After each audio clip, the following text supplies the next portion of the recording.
Coming up on this episode of the Hockey Nuts, Steve and I recap all of the news from the past week, including the Hurricanes falling out of the playoff race and the Bruins and Rangers clinching playoff berths. Only 2 playoff spots remain to be determined, and we'll tell you who's in, who's out, and who is still on the bubble. We'll also get you up to date with all the signings of the college and junior players turning pro. We'll tell you all of the stories from our weekend at the NHL Fan Arena, and we'll also discuss all of the other headlines of the week in a busy week of action around the hockey world. We'll have all the details, plus some NCAA hockey tournament talk, the KHL Playoff Minute, and our picks of the week coming up next.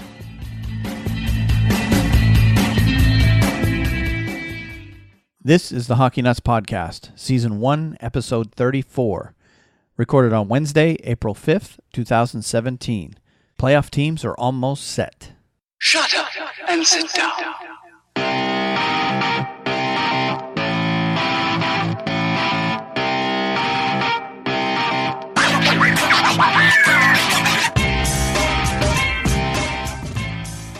19-year-old defenseman will start the breakout in 3-on-3. Each team has secured 1 point in the standings. Brandon Dubinsky moving in, crisscrossing with Cam Atkinson. Dubinsky holding onto it, forced to the outside by Noah Hannafin. Columbus now in retreat mode. Dubinsky resets. Werenski guarded by Teravainen. A drop pass finding Cam Atkinson. He's in. Atkinson has shot off a stick wide off Skinner. Skinner gets to it, punched by Atkinson, dug out by Brandon Dubinsky. Teravainen moves it back. 2:54 left in overtime. Hannafin a stretch pass. It's Skinner. Jeff Skinner in the zone. A pirouette. Here he comes out in front. Hannafin scores! Hey, hey! What do you say? Noah Hannafin! Carolina wins in overtime!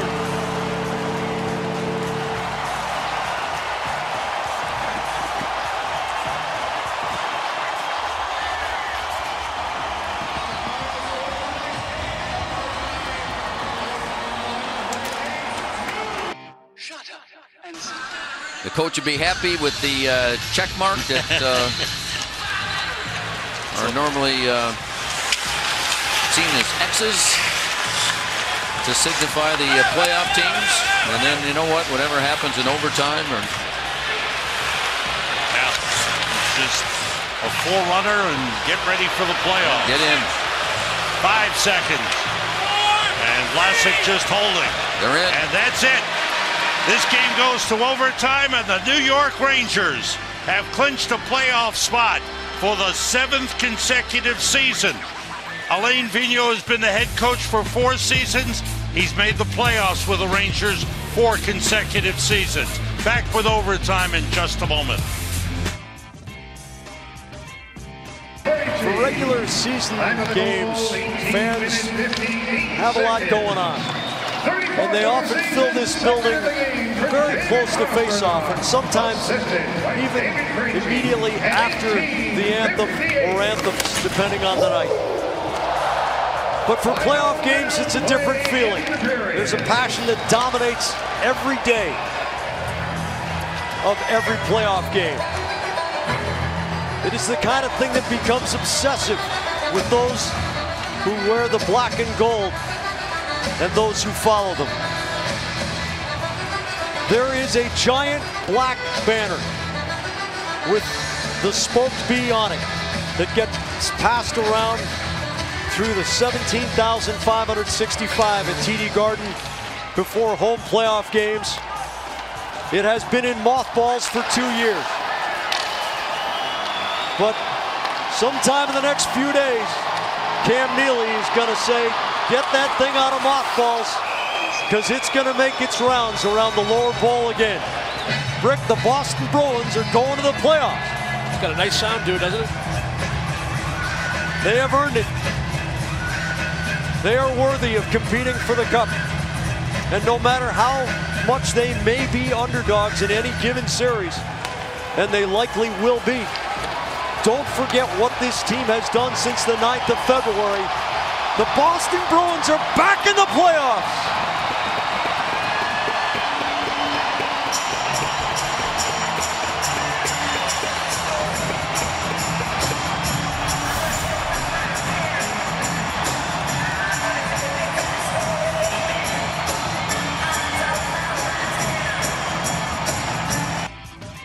Hello and welcome to the next episode of the Hockey Nuts podcast. I believe it's episode 34. My name is Wayne. I'm here with Steve. Wouldn't you agree, Steve? I agree. Great evening to talk to you, Wayne, and talk hockey. I'm looking forward to tonight very, very much. Oh, we've got a ton to talk about tonight. Just to lay it all out there, just to tell you what we've got on our minds this week. Of course, we got the playoff races, which are actually almost over.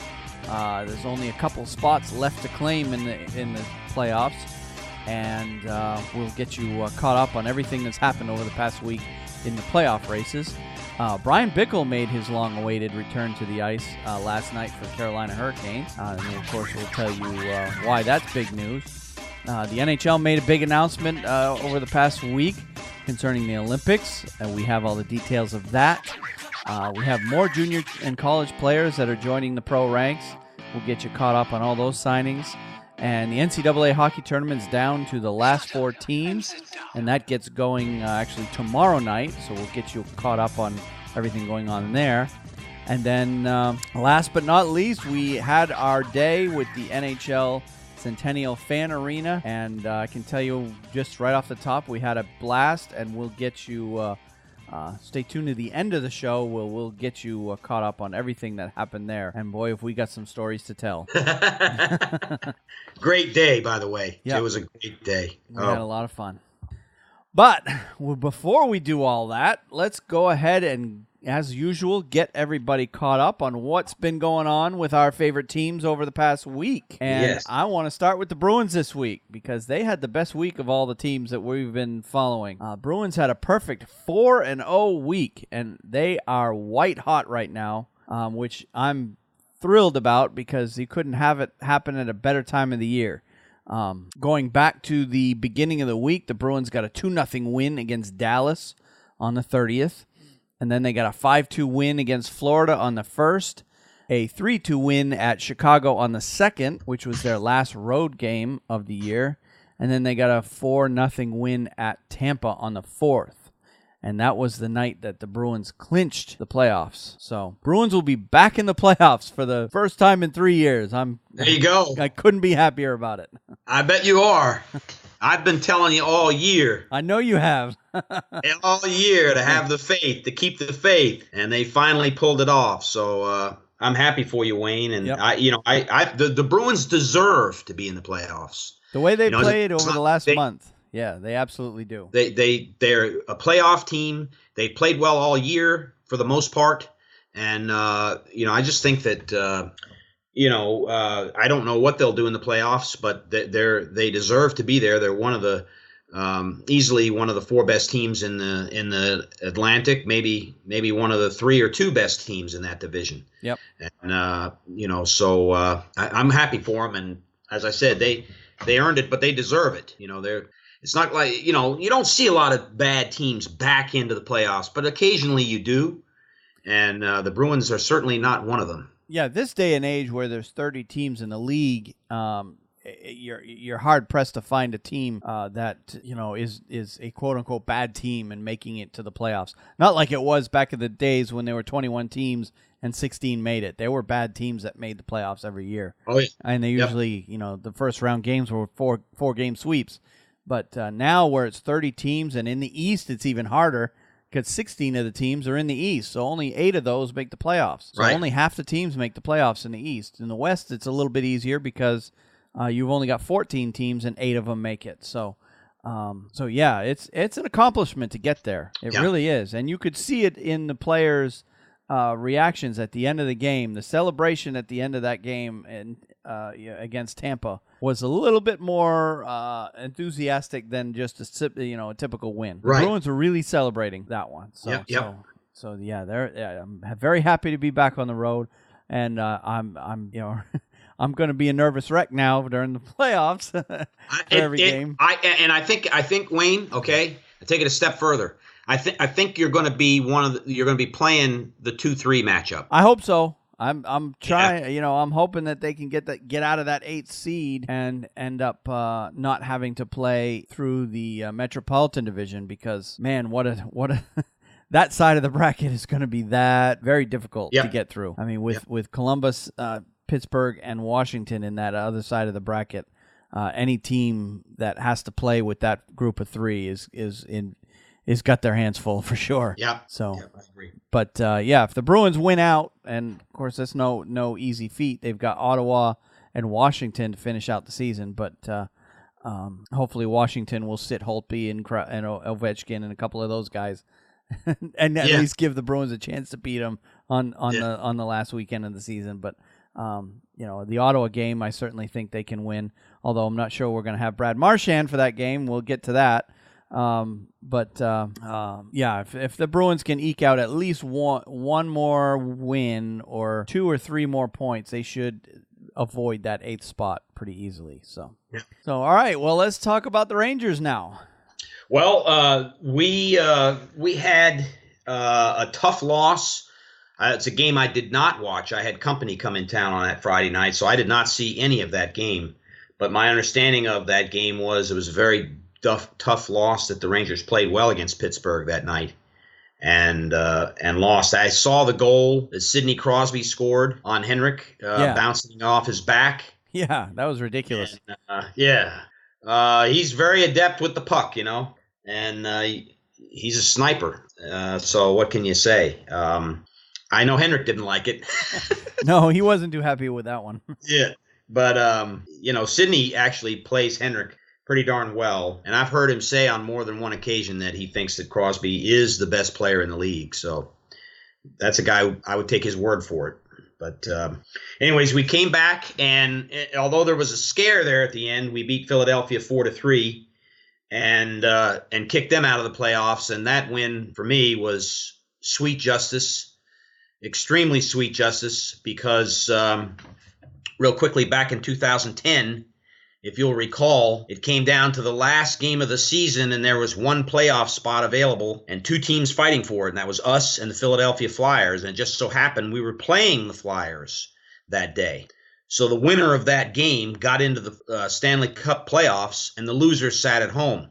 And we lost that game in a shootout in Philadelphia. I remember that, yeah. Yeah, I still to this day did not feel good about that at all, and I didn't think Philadelphia deserved to be in the playoffs or win that game, but it didn't really matter. They made it, and so the win that we had against them a couple of nights ago was extra special. I was very happy about that. And then, of course, we played tonight against the Capitals, and in a game where they will not be sitting Braden Holtby and and Alex Ovechkin and all their major players.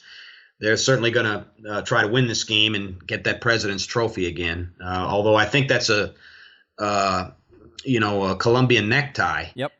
They can have it. Yeah, they can have it. Yeah. Yeah, I think I saw somewhere the last team to win the President's Trophy and win the Cup was, I can't remember now who it was, but it's been years. 2007, I think, was the last year that the President's Trophy won Stanley Cup, and I can't even remember what team it was. But might have been Detroit. It's possible, yeah. Either way, it's been a while, and it doesn't happen often. Even before that, it had been years before that. So, it's kind of known as a bit of a curse to have the President's Trophy going into the playoffs. So, I'm totally okay with Washington having it. Yes, I agree. All right. Well, Rangers did have a kind of a quiet week. They only had a couple of games since we last recorded. So, but Carolina Hurricanes they were doing well there for a while. They had a 13-game point streak going, and we were talking about it on the last episode. And after that, they won one more game. They had a 2-1 overtime win against Columbus on the 30th. But then they went they had a home game against Dallas, and going into that game, they were still only 4 points out with, I think, 5 to play. They still had a legitimate shot of catching and getting into that 8th seed. But that Dallas game ended up being a major nail in their coffin. They ended up taking a 3-0 loss at home. Now, I went to that game. My son and I went to that game. And I could tell you, the atmosphere in the building was great throughout most of the game. At the beginning, of course, it was. But the game essentially, the score was 3-0, but essentially was a 1-0 game because there were 2 empty net goals there. So throughout that game, there were moments where the crowd was almost being lulled to sleep because the game was 1-0, or it was 0-0 for a long, long time, and then Dallas got a goal that, in my opinion, Cam Ward should have had. He just didn't come out far enough to cut down the angle on the shot, and so ended up being 1-0 all the way to the end, and then right at the end of the game, Carolina pulled their goalie to try to get the equalizer, and the crowd was into it. When it got into the last 5 minutes of the game, the crowd woke up again and really was pushing for the Hurricanes. And, of course, being Dallas in town, there weren't a lot of Dallas fans there. Dallas is not one of those teams that travels well, right, like some of the other teams that come into Carolina.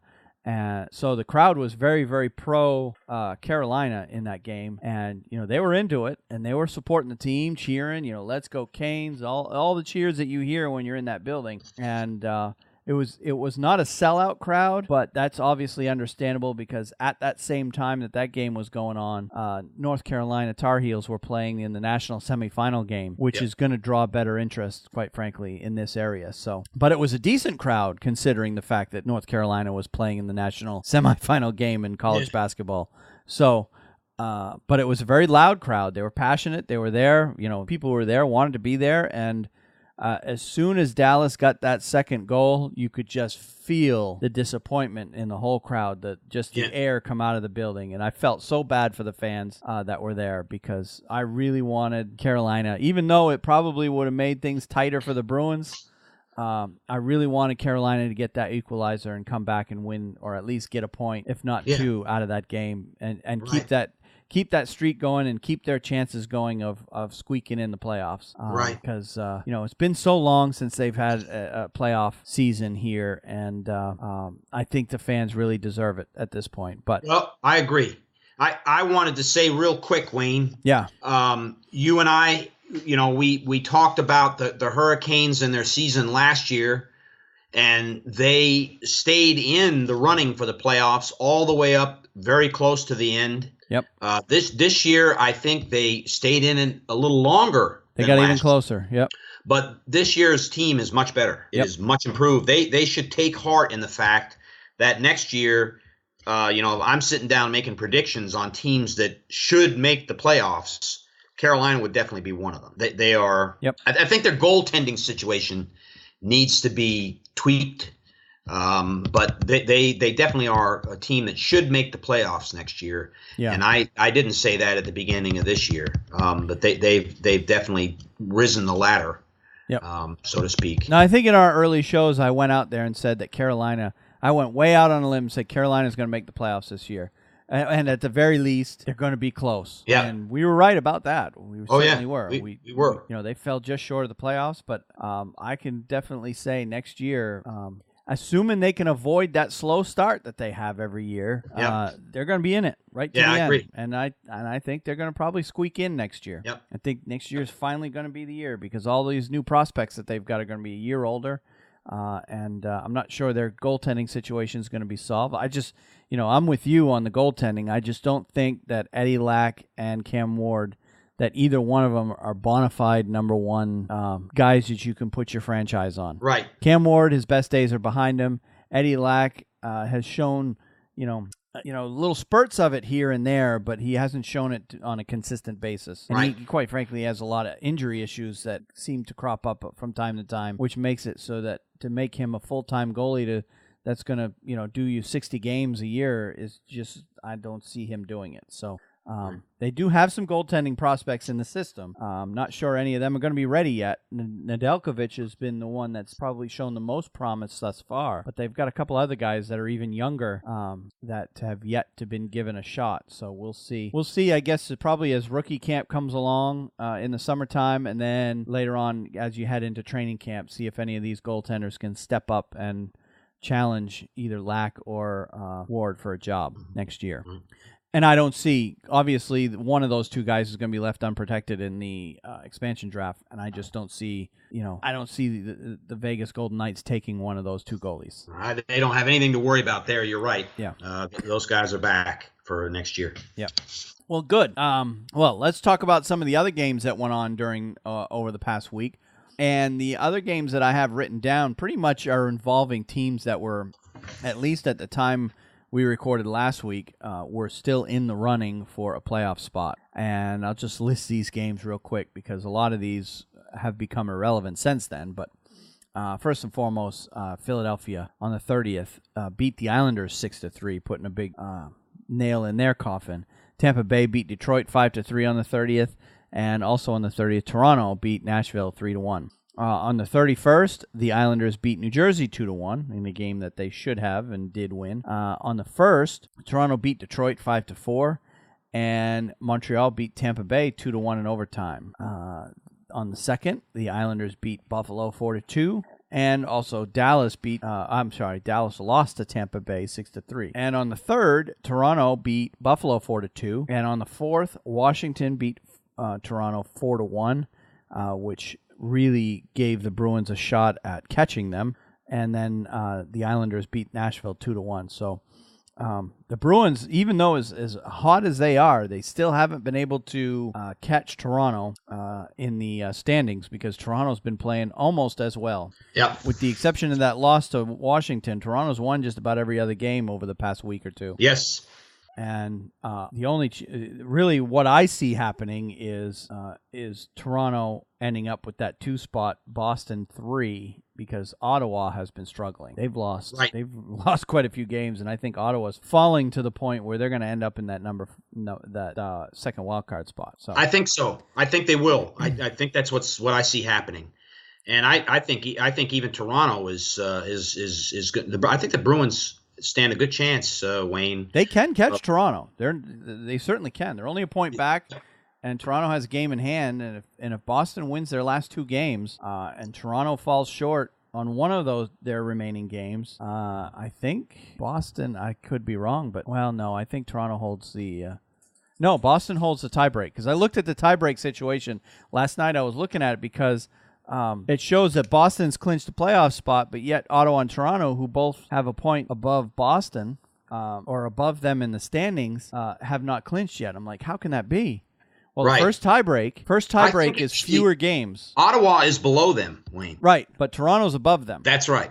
So, and the first tiebreak, because Toronto and Boston are actually technically tied in points, I think. Well, let me pull up the standings real quick so we can see that firsthand. All right, and while we're in here, we can talk about the standings for everybody, but let's focus in on this part of the standings right now. So I've got Ottawa at 94 points, Boston at 94 points, Toronto at 93. Ottawa and Toronto have a game in hand on Boston. But see, Boston's now sitting technically on NHL.com in the 3rd spot with a playoff clinched, but Ottawa is in the 2nd spot and haven't clinched yet. Right. And I looked at the tie breaks. How can that be? How can Boston be clinched and be behind Ottawa in the standings? Well, the first tiebreak is fewer games played. Well, at the end of the season, it's all going to be the same. They're all going to have 82, so that's a wash. The next tiebreak is regulation and overtime wins. So they take your wins and they subtract your shootout wins from the total. Well, in that tiebreak, Boston beats both Ottawa and Toronto. Mm-hmm. So if Ottawa, Toronto, and Boston all end up with the same number of points at the end of the year, Boston will be the highest remaining seed of that group. Right. So what I'd like to see is Boston squeak into that 2nd spot. They'll end up with home ice on the 1st round, which will be huge if they can pull that off. Right. So anyway, but with that in mind, the rest of the Eastern Conference standings go pretty much as follows. You got Washington at 114. You've got Pittsburgh at 109, Columbus at 106. Montreal is the top seed in the Atlantic at 101. Ottawa again at 94, Boston 94. And then your 2 wild cards are the Rangers at 100 and Toronto with 93. Yeah.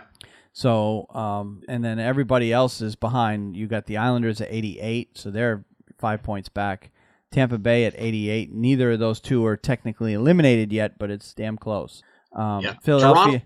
Toronto must win a game. Toronto has to win a game. I think they have 3 left. Yep. They have to win one. And they will. They've been playing very well. Both teams are out if they win one game. Yeah, and if Ottawa wins, both teams are out too. So, yeah, both teams, Tampa Bay and the Islanders, are on the verge of getting knocked out. And then as far as teams already eliminated officially, Philadelphia with 85, Carolina 84, Florida 77, Buffalo 76, Detroit 76, New Jersey with 70. So that's how the East lays out. So we essentially have, I'm going to call it done. It's going to be Boston, Ottawa, Toronto in those last 3 playoff spots, and the Islanders and Tampa Bay are going to be out. I just don't see anything else happening in that sense. Yeah. Now I think it's going to be 95, 96 points is what it was required this year to get in. Yep. And that's high. That's a lot of points you got to have to get in the playoffs this year. It sure is. And what do you think of the Rangers being in that first wild card? Looks like, unless something major happens, I think they're pretty much locked into Montreal in the first round. I believe what they got to do, Wayne, to assure that is get a point in their last 3 games, and they get the top wild card spot. Nobody can catch them on that. So, I at 100 points, and they're just a wild card team. Yeah, isn't that crazy? It's been a very tough year. They may very well end up with a better record than Montreal, but have to go on the road to start the playoffs. Yep. As goes Carey Price, so go the Montreal Canadiens. It's very hard to win in the Bell Center. Mm-hmm. But I got to tell you, I just say it right now. I'd much rather be playing the Montreal Canadiens than I would being in that 3rd spot and having to play the Pittsburgh Penguins. I just that's not the Yeah. I just don't see that. They are a terribly difficult team to play against in the first round as far as the Rangers are concerned. And the Columbus Blue Jackets are going to be rewarded with that. It's pretty much going to happen. I mean, the way the standings are, there's enough separation between the teams that our playoff matchups are looking like Washington is going to end up with whoever ends up in that 8th spot. So the bottom 3 we don't know yet because the teams are all so close. But the Rangers are going to end up playing Montreal. Columbus is going to play Pittsburgh. Yep. So, and what we don't know yet is the other 2 series. Yeah. So now let's take a look at the West. The West has been locked up for a week now. I think we called it locked up last week, and I think it became official a couple of nights ago. Yeah. In the Central Division, you have Chicago with 108, Minnesota with 102, St. Louis with 93, Anaheim with 101 in the Pacific, Edmonton with 97, San Jose 97, and your wild cards are Calgary with 92, Nashville with 92. And on the outside looking in, and it's official now, LA with 83, Winnipeg 83, Dallas 77, Vancouver with 69, Arizona 68, Colorado with 47. Boy, they're way back. Yeah. So looking at the matchups in the West, it looks like Chicago will play either Calgary or Nashville, depending on who ends up with the points at the end of the season. Calgary holds the tiebreak with Nashville if they end up tied in points, and so that would put Nashville in the 8th seed unless they can get one more point than Calgary. And then you'll have Anaheim playing the other team, either Calgary or Nashville, whichever one Chicago doesn't play. Right. And then Edmonton is going to play San Jose in the first round. That should be a good series. Wow. And Minnesota will play St. Louis. Yeah. In the next round. I think the harder opponent for Chicago would be the Calgary Flames, don't you? I think Nashville is the weakest team in the playoffs this year. I'll say it like that. Yeah, I think so. Yeah. And it looks like, though, Nashville could catch St. Louis, potentially, and get in that 3rd spot. So St. Louis could potentially drop into that last spot. Now, St. Louis, Chicago, that would be a series. That'll be a good series. If that were to happen. Yep. But, yeah, I mean, I'm looking forward to seeing Edmonton, San Jose. Yeah. San Jose, the veterans of the playoffs that they are, playing, all the newbies in Edmonton. Yes, that's going to be a good one. That'll be an entertaining series. That one is pretty much locked in for the most part. All right. So now that we've taken a look at the standings, you got anything else you want to add to all this? No, I'm looking forward to it though because Wayne, this time next week the playoffs will be they will be getting ready to start. In fact, they will start while we're doing our podcast. Yep. Unless some unforeseen scheduling thing comes up where we're not recording that night. Yep. So that's going to be a good night. Well, if I can, we may, if I can get out of work early enough, we may want to try to record earlier that evening so we can get it done. Because if Boston ends up playing on Wednesday, and I know the Rangers, if they end up playing Wednesday, I'll want to watch, and you'll want to watch your team right from the beginning of the game. So Absolutely. So I'll see what I can do about getting getting our recording done early so we can get to watching the game. Yeah. But yeah, we'll be recording basically on opening night of the playoffs. So good deal. All right, well, let's take a quick break just to remind everybody that, again, you can find us on basically anywhere you can get podcasts. You can find us on iTunes, Stitcher, SoundCloud, iHeartRadio, TuneIn, Google Play Music, Player.fm. You can pretty much any Android or Apple app that you use to get your podcasts, you can find us there. You can find us on our website at thehockeynuts.com, and you can also find us at the Hockey Writers website at thehockeywriters.com, and you can find us on there. If you go onto their website and click on the podcast channel, you can find us among the lists of other NHL or hockey-related podcasts for that matter. And, of course, if you want to support the show, we do this thing just for fun. But it does cost us money each month to produce, and we're exploring options to allow everybody who listens to us to help us cover the cost of producing it. And right now we have a couple of affiliate programs or relationships that we use that if you'd like to support us, if you just go to our website at thehockeynuts.com and you can click on the affiliate links to the right of that page. Right now we have on that page Amazon.com and HockeyMonkey.com.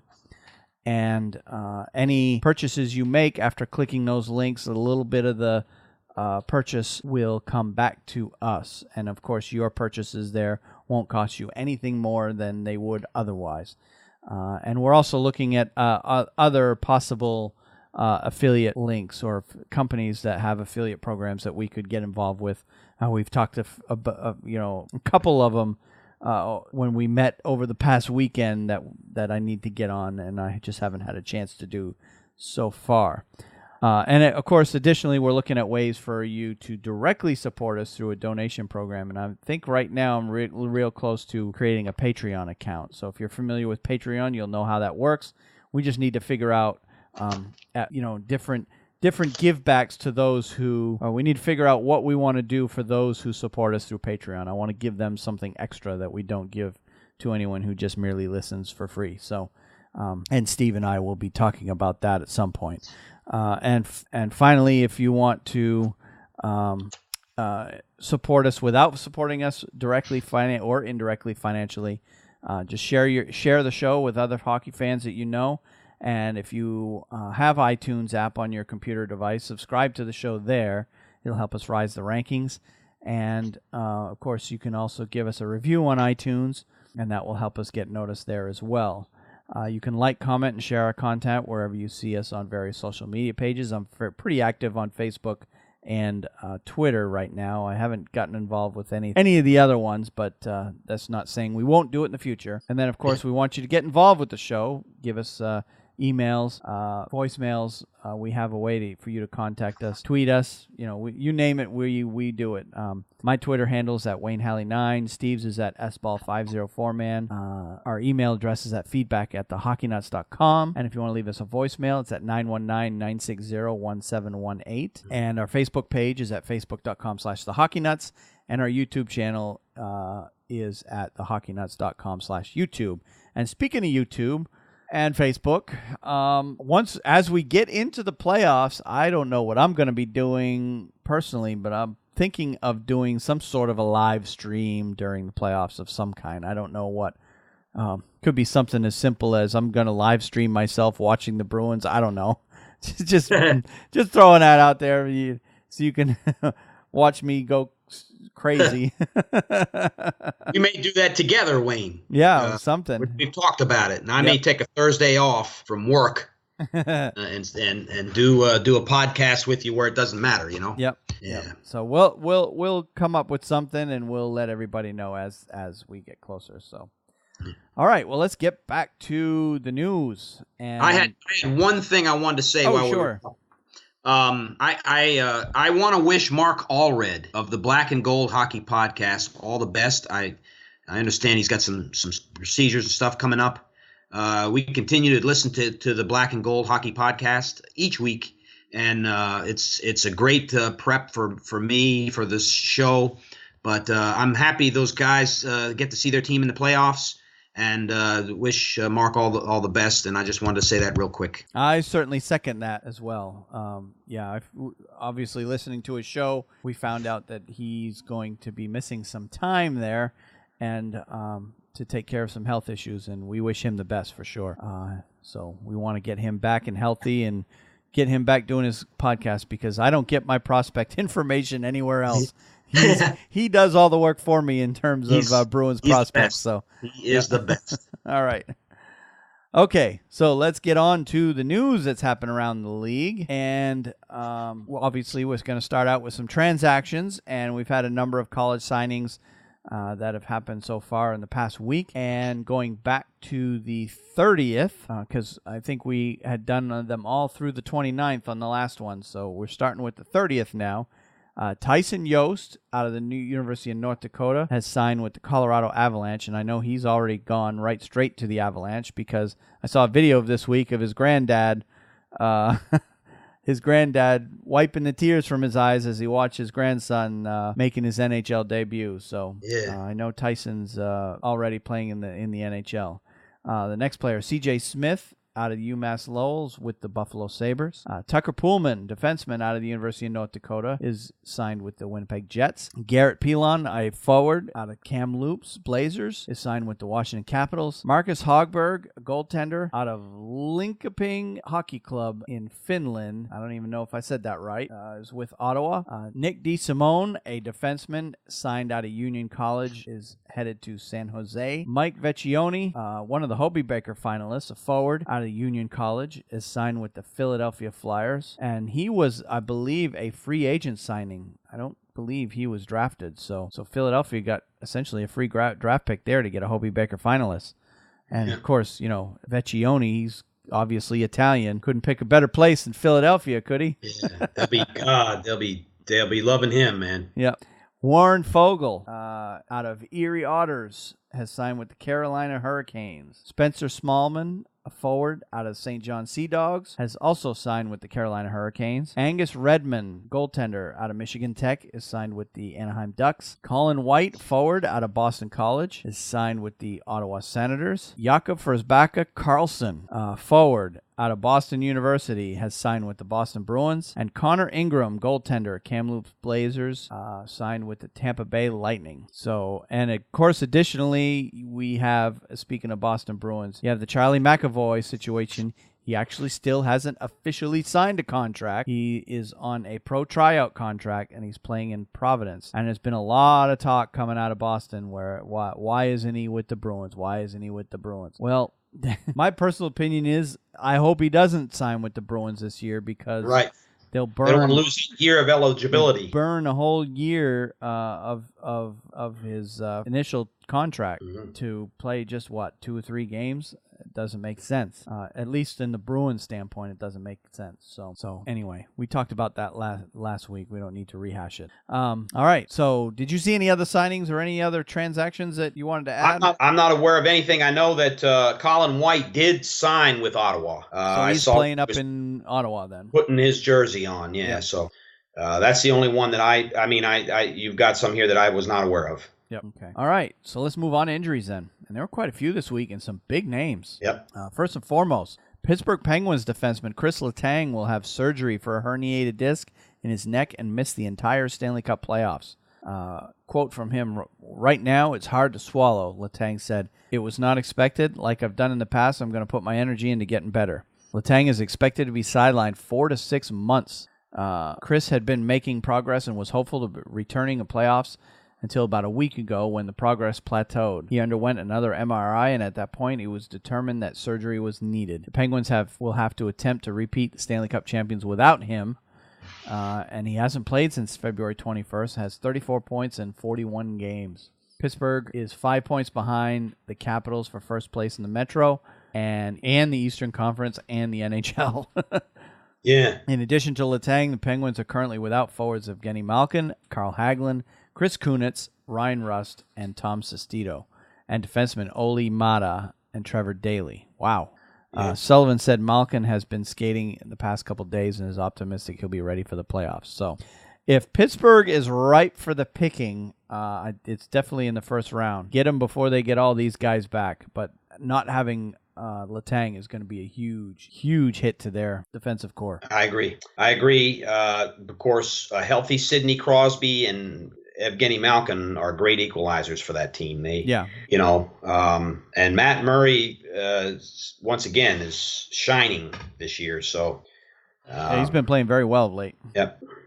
So. All right. Well, next couple of these are actually players that are coming back from injury, and I added on here because both these guys haven't been playing for a long time. So, first and foremost, Clark MacArthur hadn't played alongside his teammates in 16 months, so being back brought some tears to his eyes. Once thought lost for the season, MacArthur made his big comeback in the Ottawa Senators' 2-0 win against the Detroit Red Wings on Tuesday and played 9 minutes, 44 seconds. It was a long road back for MacArthur, who had not played in a game since October 14th of 2015 because of post-concussion syndrome. And the Senators named him the third star of the game, so that was awful nice of them. Yeah.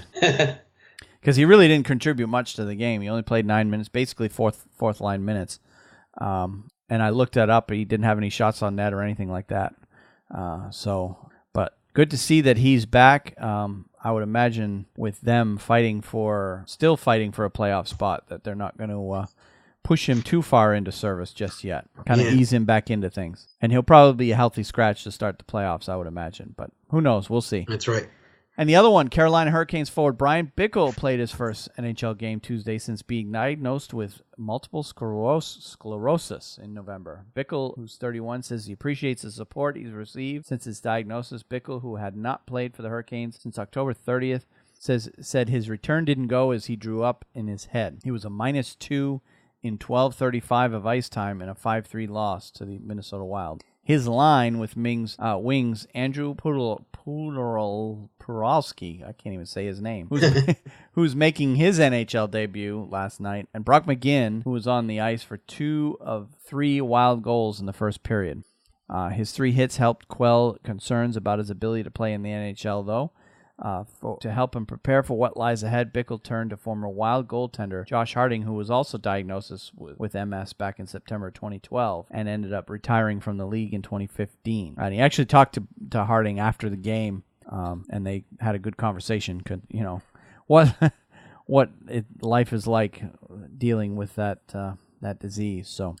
He has 66 goals and 70 assists in 392 career games with the Hurricanes and Blackhawks. And he has 3 Stanley Cup rings with the Blackhawks. So good to see Bickell. I'm so happy about it. I'm so happy to hear him make his comeback, make it. And kudos to Bryan Bickell. I'm very, very thankful that he's able to play. Yep.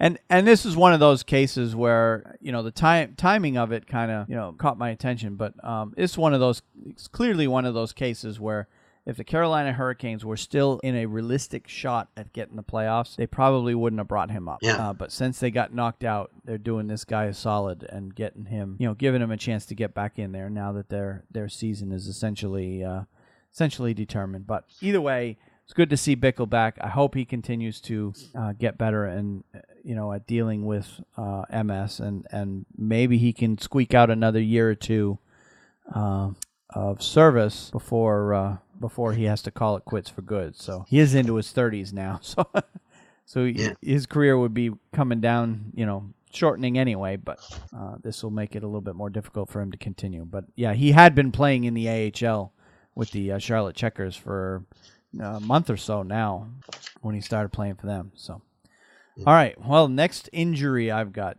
Center Joe Thornton will not play for the San Jose Sharks against the Vancouver Canucks. I actually didn't play last night, which was Tuesday night, because of an apparent left knee injury. Thornton had an MRI on Monday, but Coach Peter DeBoer did not reveal the results. Thornton declined the interview request, but said he would talk to reporters on Wednesday. Thornton, who's 37, has appeared in 201 consecutive regular season games, a streak that began on January 10, 2015. He missed 9 games, 7 because of injuries, 2 while suspended since coming to San Jose from the Boston Bruins in a trade back on November 30th, 2005. Thornton was injured late in the first period of a 3-1 win at Vancouver on Sunday when he collided with Canucks forward Michael Chaput along the boards. Thornton's left knee appeared to buckle, and he struggled to skate off the ice before hobbling to the locker room. He's fourth on the team with 50 points in 79 games. The Sharks are without center Logan Couture, who will miss his 5th straight game since being hit in the mouth by a puck after a deflection of a shot by defenseman Brent Burns against the Nashville Predators on March 25th. DeBoer said, I expect both of them will be back at some point. Until then, I'm going to call it day to day. I don't have a time frame on it. So basically, these guys, they'll probably be back for the playoffs. Yes. Yeah, they will. Because they're going to need both those guys, for sure. Yep. All right. Montreal Canadiens defenseman Shea Weber will miss at least the next 2 games because of a lower body injury, Coach Claude Julien said Monday. Weber was sent back to Montreal to be evaluated and won't play, or he didn't play, in Florida on Monday. Or at Buffalo. He won't play on Buffalo on Wednesday, which is tonight. Canadiens, who have 4 games left, can clinch first place in the Atlantic Division with a win against the Panthers in any fashion on Monday, which they, in fact, did get that win, and they have the division. They can also clinch if they got 1 point against the Panthers and the Leafs lose to the Sabres. But either way, Montreal did get that point. Weber is tied for second among NHL defensemen with 17 goals and has 42 points and a plus 20 in 78 games. This will be his first game or first couple games Weber has missed this season. So another case, he'll be back for the playoffs. Yes, he will. No doubt about that. And they're going to need him. Yep. And this was a scary one. Philadelphia Flyers goalie Michael Neuwirth collapsed prior to the neutral zone faceoff at 7:37 into the first period of the Flyers' 3-0 win against the Jersey Devils at Wells Fargo Center on Saturday. He was removed to the ice on a stretcher and taken to the hospital. All of Neuwirth's diagnostic testing came back normal, and he was supposed to be reevaluated Monday, but I haven't seen any updates on his condition. GM Ron Hextall said, my understanding is that his sinus was clogged up, and that has something to do with it. He said prior to Flyers game against the Rangers at Madison Square Garden on Sunday. Hextall added that dehydration may have also played a role. Neuwirth is expected to make a full recovery. The Flyers medical staff was aware of Neuwirth's sinus issue, but Hextall said there were no indications before the game that he was susceptible to losing consciousness and passing out. He was feeling fine, but he felt this way for I don't know how long, Hextall said. This wasn't the first day. Anthony Stolarz replaced Neuwirth and made 26 saves. Stolarz had been recalled from Lehigh Valley of the American Hockey League earlier Saturday after Steve Mason was too ill to play because of a stomach illness. So I guess it looks like that Neuwirth's going to be fine. But at the time when it happened, I don't know if you saw the overhead cam video, but he showed him slunched over getting ready for the face-off, and then all of a sudden he just went straight back. He just went straight back and laid flat on the ice. Wayne, it was eerily similar to the injury suffered by Andre Pavlik with the Winnipeg Jets like 2 or 3 years ago. And actually, my wife and I were watching that game when it happened. He was playing the Rangers, and the same thing happened. He went straight back on the ice and completely collapsed. And they never found out what was wrong with him. Yeah. They took him to the hospital. They did all these tests, and they really never found out what was wrong with him. Wow. So it's a scary thing to see that. Yeah. So it looks like in this case, and I would think dehydration is probably more of a part of it than I think that's what it is. Yeah. And they considered that as one of the options with Pavlik. Same thing. Dehydration plays a big role. Yep. Yeah, especially these guys they've as fit as they are, they can't. Oh yeah. Yeah. Yep. They gotta have themselves running in peak condition. But yeah, it looks like Neuwirth will be fine going forward. It's not anything heart or brain or anything related like some of the other issues we've had this year. All right, next one. New York Islanders center John Tavares is week to week with a lower body injury sustained in a 2-1 win against the Devils on Friday. New York captain was battling control for the puck behind the Devils' net late in the third period and tried to avoid New Jersey defenseman Steven Santini, but fell to the ice holding the back of his left leg. He needed 2 teammates to help him get to the locker room. Tavares leads New York with 66 points in 77 games. If the Islanders don't make the playoffs, which is likely to be, his season may be over. It's a big blow, Coach Doug Waite said Friday. Anytime you see your best player go down, it's obviously he was in some distress. These guys have been around. Injuries happen. It's not fun, but it gives somebody a chance, right? It's going to give us some more minutes to throw around some big challenges at a good time of year. Well, glad he's taking it, positively, So, but it looks serious to me. The Islanders are pretty much. Yeah. I mean, I don't see you don't have your best player, and you're 5 points back with 3 to play. Yeah. The Islanders are toast, and he didn't. That looked like a serious injury to me. One that may take a couple months to get better from. Maybe it's a hamstring. I don't know. But the way he grabbed his leg, it looked like probably a hamstring or a groin of some kind. Yeah. Yep. So, all right. Next one, Dallas Stars forward Curtis McKenzie returned to Texas on Friday after he was hospitalized because of an eye injury. McKenzie was injured when he was hit by a stick off of Bruins defenseman Kevin Miller in the third period of a 2-0 loss at TD Garden on Thursday. McKenzie has 16 points in 53 games this season, his third with the Stars, and I don't have an update on his condition, but it sounds like he's going to miss a few games there. Philadelphia Flyers forward Matt Reed will miss the final 5 games of the regular season with an upper body injury. Reed, who's 30, was injured blocking a shot by New York Islanders defenseman Nick Leddy in a 6-3 win on Thursday. CSN Philly reported Reed may have broken his arm. He had 19 points in 63 games this season, so his season is done. Yes. Philadelphia is done. All right, we've got some milestones and records and honors to talk about this week.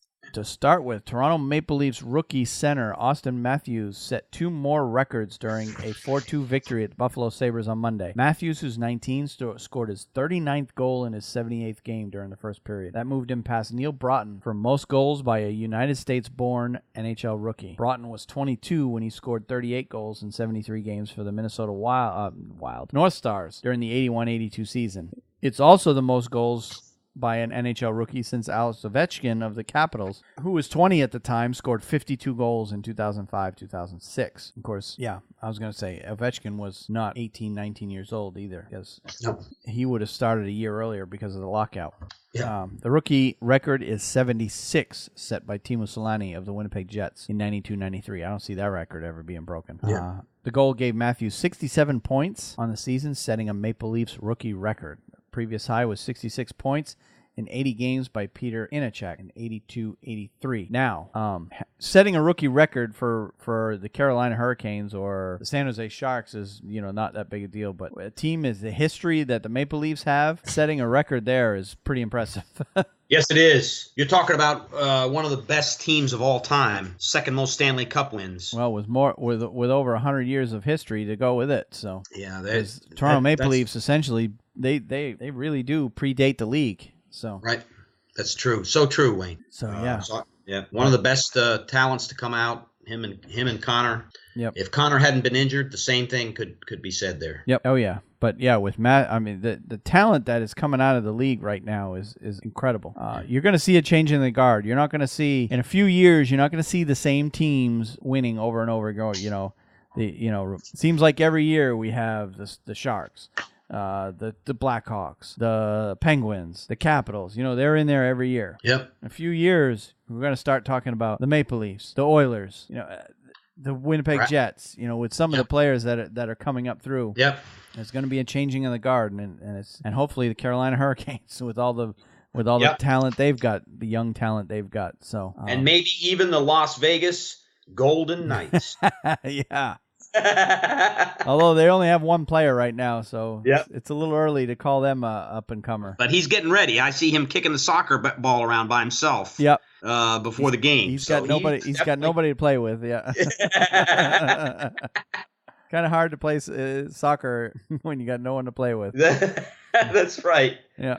So anyway, all right. Well, the next one I have, Chicago Blackhawks left wing Artemi Panarin, the bread man. Washington Capitals left wing Marcus Johansson and Edmonton Oilers goaltender Cam Talbot were named this week's 3 stars for the week ending April 2nd. Panarin led the league with 5 goals in 4 games to help the Blackhawks clinch first place in the Western Conference. Johansson led the league in assists and points with 8 points and 7 assists as the Capitals won 3 of 4 games to maintain their hold on first place in the overall NHL standings. And Cam Talbot went 3-0-0 with a 1.66 goals against average and .946 save percentage to help the Oilers earn victories against 3 Pacific Division rivals and clinch a postseason berth for the first time in 10 years. Yeah. The last time they were in the playoffs, they went to the Stanley Cup Final and lost to our Carolina Hurricanes. You know what? That's right. Yep.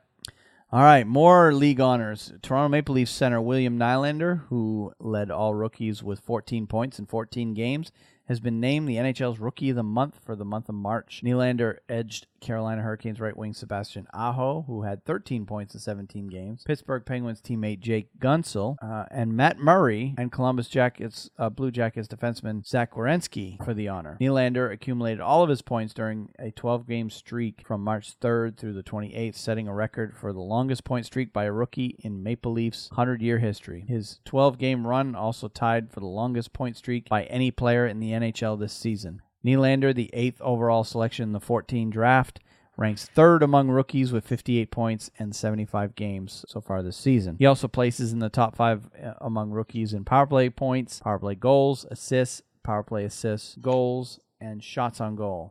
The 20-year-old Calgary native also won Rookie of the Month honors in October. So another Toronto Maple Leaf. These Toronto Maple Leaf guys just keep making the news left and right here. You got Nylander, you've got Mitch Marner, you've got Austin Matthews. I mean that core of 3 right there, just to start with up at forward anyway. It's going to make Toronto a dangerous team.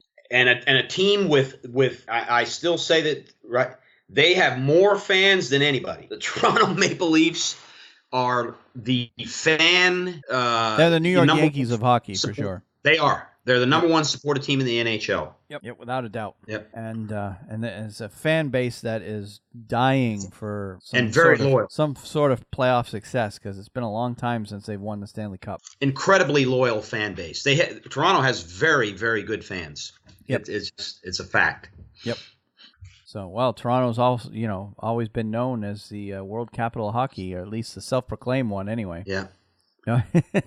No disrespect to Hockey Town and some of these other towns that call themselves the world capital of hockey. Toronto really is. All right, Tampa Bay Lightning right wing Nikita Kucherov, Columbus Jackets blue goaltender Sergei Bobrovsky, and Chicago Blackhawks right wing Patrick Kane were named NHL's 3 stars for the month of March. Kucherov paced the NHL with 22 points in 14 games and also led the league with 6 power play goals to power the Lightning to a 10-4-1 March. Bobrovsky went 9-1-1 with a 1.09 goals against average, .967 save percentage, and 4 shutouts to guide the Blue Jackets to a 10-4-2 March, helping the team clinch its 3rd all-time playoff appearance. Kane ranked 2nd in the NHL with 22 points in 16 games as the Western Conference leading Blackhawks posted an 11-3-2 March to clinch their 9th consecutive playoff berth. How about those numbers for Bobrovsky? Holy cow. Yeah, he is definitely going to be a Vezina finalist, wouldn't you say, Wayne? The numbers he's putting up, I would not be surprised if he won it. And I got to say this: at the first of the year, I did not think highly. I was like, that's a problem for Columbus. They got to get it fixed, because I don't know that he's the best goalie for them. He's not, And here he has I'm eating my words, and I have tremendous egg on my face, because Sergei Bobrovsky has been stunning in goal this year. He's tremendous. I think he should win the Vezina, but anyways. Yep. There's a lot of good goalies that are putting up some numbers, but he's right there with them. Question is, will he continue it in the playoffs? That's right. That's yet to be proven from him anyway. Yep. All right, and finally we have a retirement to announce. Patrick Elias has officially announced he's retiring. He did that on Friday as an NHL player after 20 seasons, all with the New Jersey Devils. The forward will skate with the Devils in warm-ups prior to their final home game of the season on April 8th against the New York Islanders. Elias, who will turn 41 on April 13th, retires as the Devils' leader in goals, assists, points, power play goals, and power play points and game-winning goals. The 2-time Stanley Cup winner, which he won in 2000 and 2003, is first in Devils history in playoff goals, assists, points, power play goals, and power play points, and is tied for the most in game-winning goals with Scott Stevens, Peter Sikora, and Claude Lemieux and Jamie Langenbrunner. The Devils announced that Elias's 26 will be retired prior to a home game next season. It will join Scott Stevens, number 4, Ken Danico's number 3, Scott Niedermayer's 27, and Martin Brodor's number 30 in the Prudential Center rafters. Elias has not played since April 9th of last year when he had a goal and 2 assists in last season's finale, a 5-1 win against the Maple Leafs. He hoped to return for another season but needed to have cartilage replacement surgery on his right knee on May 11th. It was second surgery on the knee in 4 months. Although he was not under contract, Elias resumed skating in September. He took a short break to go home in the Czech Republic for Christmas and resumed skating in January. He was making progress but stopped in early February. So he obviously decided that he wasn't going to make it all the way back. And I think I saw a quote where he said he could have come back, but he wanted to come back at the levels that we were used to seeing from him. Yeah. And he didn't feel like he could skate at those levels anymore. He caused a lot of heartache for Rangers fans. I can tell you that over the years. You know? Yeah. He was a great player. Yeah, he was. One of the top players the Devils ever had. So he was. And that group that he'll be joining in the rafters, they're all from the same team. They're all from those same, what did they win? 3 cups? 4 cups? They won. Well, Elias won 2, but the Devils won 3. 3, yeah. Yeah. They won in 95 after the Rangers, and then 2000 and 2003. That's right. Yep. Yeah. So he's a big part of that core that was so good for so long and so boring to watch. Yeah. Yeah, I've always hated watching Devils hockey. They were maybe the ultimate puck control, possession team. They very tough to win against them. God. They pioneered that style of play, and everybody else followed, and now almost everybody plays that now. So, although we're starting to see a swing back the other way nowadays, which is good. All right, so that takes us on to. You got another one? One. Oh, you one do? More. Okay. I have one. Thank you, Wayne. Brendan, I'm so tickled I get to talk about this guy, and I can't believe I haven't talked about him. I don't think I've ever talked about him on our podcasts. But a guy I have a tremendous deal of respect for, Brendan Shanahan. Yes. Skated for the last time at Joe Louis Arena because that arena will close this Sunday. That's right. The final game to be played at the Joe. Yep. God, I wished I would have got a chance to go to the Joe and watch a hockey game, but I never did. But he borrowed skates from Mike Babcock. Yep. The president of the Toronto Maple Leafs now. He didn't have any skates, and he's like, this is the last time I'm going to be here. So he borrowed skates from Mike Babcock. He borrowed pads from somebody else and a couple sticks he got from somebody, went down the ice, skated, and shot a few pucks in Joe Louis Arena just this past week. Yep. And that, you talk about someone who has the utmost respect for the game and who he has tremendous charisma. Yeah, that's a charismatic guy, that guy. Yep. Brendan Shanahan is Toronto picked a great guy for president. And I thought it was great. It touched me when I read about it. And I wish the best for the people in Detroit that Little Caesars Arena turns out to be just as good as Joe Louis, because the Joe is going to be sorely missed. That was a great place to watch a hockey game. Yep. Everything I've read and seen about the Little Caesars Arena said it's going to be a spectacular place to watch hockey. And it may be one up on the Edmonton Arena, which everybody loves. Yeah. That Edmonton Arena. And a lot of people are saying this Little Caesars Arena is going to be even better. Yeah, good.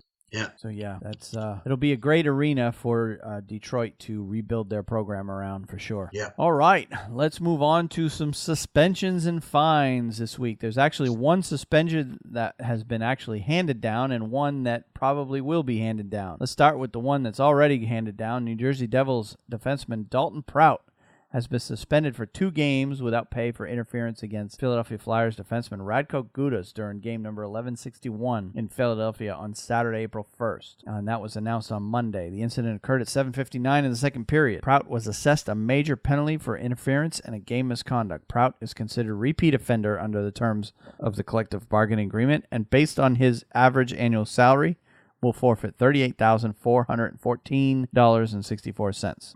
Did you see this play? I did not see it, but I read about it. Okay. I saw it. Basically, Prout came off the bench. Gudas had hit, and I don't remember who he hit, but he had hit somebody pretty hard over in the corner. And as Gudas was coming off the ice during that shift, he was headed to the bench, and he was gassed. You could see the way he was skating. He was gassed. He had his head down, and he was just trying to get to the bench. Prout came off the bench during their line change and just went straight for Gudas. And Gudas was crossing his own blue line heading towards the bench. The puck was way down in the New Jersey end. And Prout came off the bench, went straight for Gudas, and hit him. Oh. Well, that's a guy that... Both those guys, Prout and Gudas, are... I have no, I certainly don't have any pity for Radko Gudas. Yeah. Okay. So, but and Prout and Gudas are both those, the type of player that they're not known for their goal scoring. We'll just leave it at that. Yeah. So Prout earned himself. I hope he got he didn't really hit him that hard either, but hope he got his money's worth on that one anyway. And speaking of getting his money's worth, Boston Bruins forward Brad Marchand's in the news again. Yeah.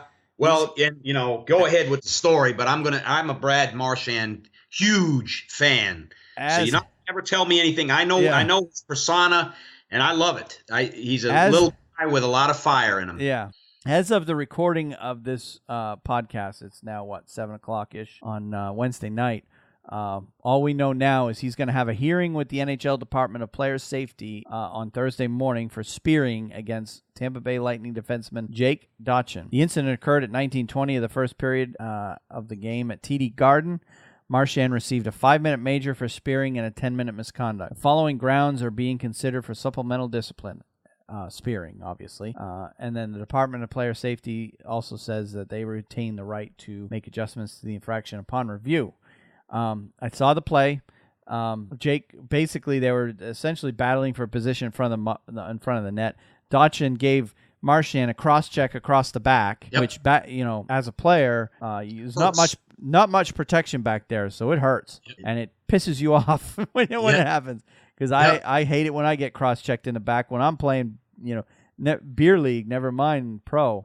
And all Marchand did in that play is he just whipped around and pitchforked, but just happened to catch Gotchin right in the berries. In the Gotchin, in the berries. Right in the berries, and that put Gotchin on the ice for a few minutes, and the referees felt that they needed to give him a major for that one. So I personally think Marchand's going to end up with a suspension here, but I'll be surprised if it carries into the playoffs. I hope it doesn't. Yeah. It was provoked, and as I said, Marchand, he has a history of suspensions and fines. Okay, so it's not like but that's the type of player he is, and he's not a he's a blood and guts fighting type guy, and he supports his team, his teammates. He's not a guy you see going out there trying to hurt people, and we've had a lot of those in the NHL. Yeah. But you don't see Marchand participating in that. Most of the time, he's provoked into retaliating. He's a little tough, little fiery guy, and that's just how he is. And I respect the hell out of him. So I'm hoping that it doesn't dwindle over into the playoffs, but he may be gone for the rest of the season. And that's a result of what he did. So that's what I'm expecting too. 2-game suspension. He'll be gone for the rest of the season. He'll be back for the playoffs. But look, I'm also a fan of Marchand. Of course, I am. I'm a fan of the Bruins. So I want to defend the guy, but at the same time, he can't be doing this stuff in the playoffs. If he does this stuff in the playoffs, he's got to keep his cool because, like you said, he was provoked. That cross-check in the back, what he did was simply a reaction to that cross-check, and he just happened to catch the guy. If he wouldn't have caught the guy right in the berries, we wouldn't be talking about anything right now. If you'd have just got him in the leg, it would have been, it would have been a hockey play. Everybody would have moved on and probably wouldn't even have been a penalty on it. But just because of where he caught him. And I also want to bring up the fact that just 2 weeks ago, as far as, and of course, before I say this, I'm seeing on Twitter and Facebook and all the anti-Marchand fans, which is basically every non-Bruins fan. They're all railing on this guy because, he's got a history of chippy play or cheap shots or whatever you want to call it. That's what all these people are saying. He's a fighter. Yeah. But all these people are saying this, but at the same time, 2 weeks ago, you have Sidney Crosby, who did a premeditated spear of the berries on Ryan O'Reilly and completely got away with it. Not even a penalty on the ice. I agree. And I've seen him do non-provoked things on the ice for kicks. Some guy says, Sid, you really are a kid or something. And then, he waits for his moment. I've seen him do it. Yeah, several times. Yeah. So, that's not the same type of a player as Brad Marchand. As I said, if Marchand does it to you, he's got a reason. You did something. Right. You either went against his teammate or you did it to him, and he's going to do it right back to you. Yep. And that's just the way he is. Yep. It's probably been raised that way, Wayne. Yeah, probably. So I guess we'll find out tomorrow whether or not Marchand gets suspended or not. But I'm expecting it. So, but I'm not expecting it to carry over in the playoffs. The league usually doesn't try to have. They're usually pretty good at stopping these suspensions unless they truly deserve it. Yeah. Or they think that it's severe enough that it should, because they hold playoff games in high regard. Like if you get suspended for 3 games in the regular season, well, it's probably only worth 1 game in the playoffs. Right. Because each individual game is that much more important. So at least that's the history I've seen is suspensions in the playoffs tend to be shorter than because of the fact that each game is that much more important. So that's why I don't expect it to carry over in the playoffs. Yep.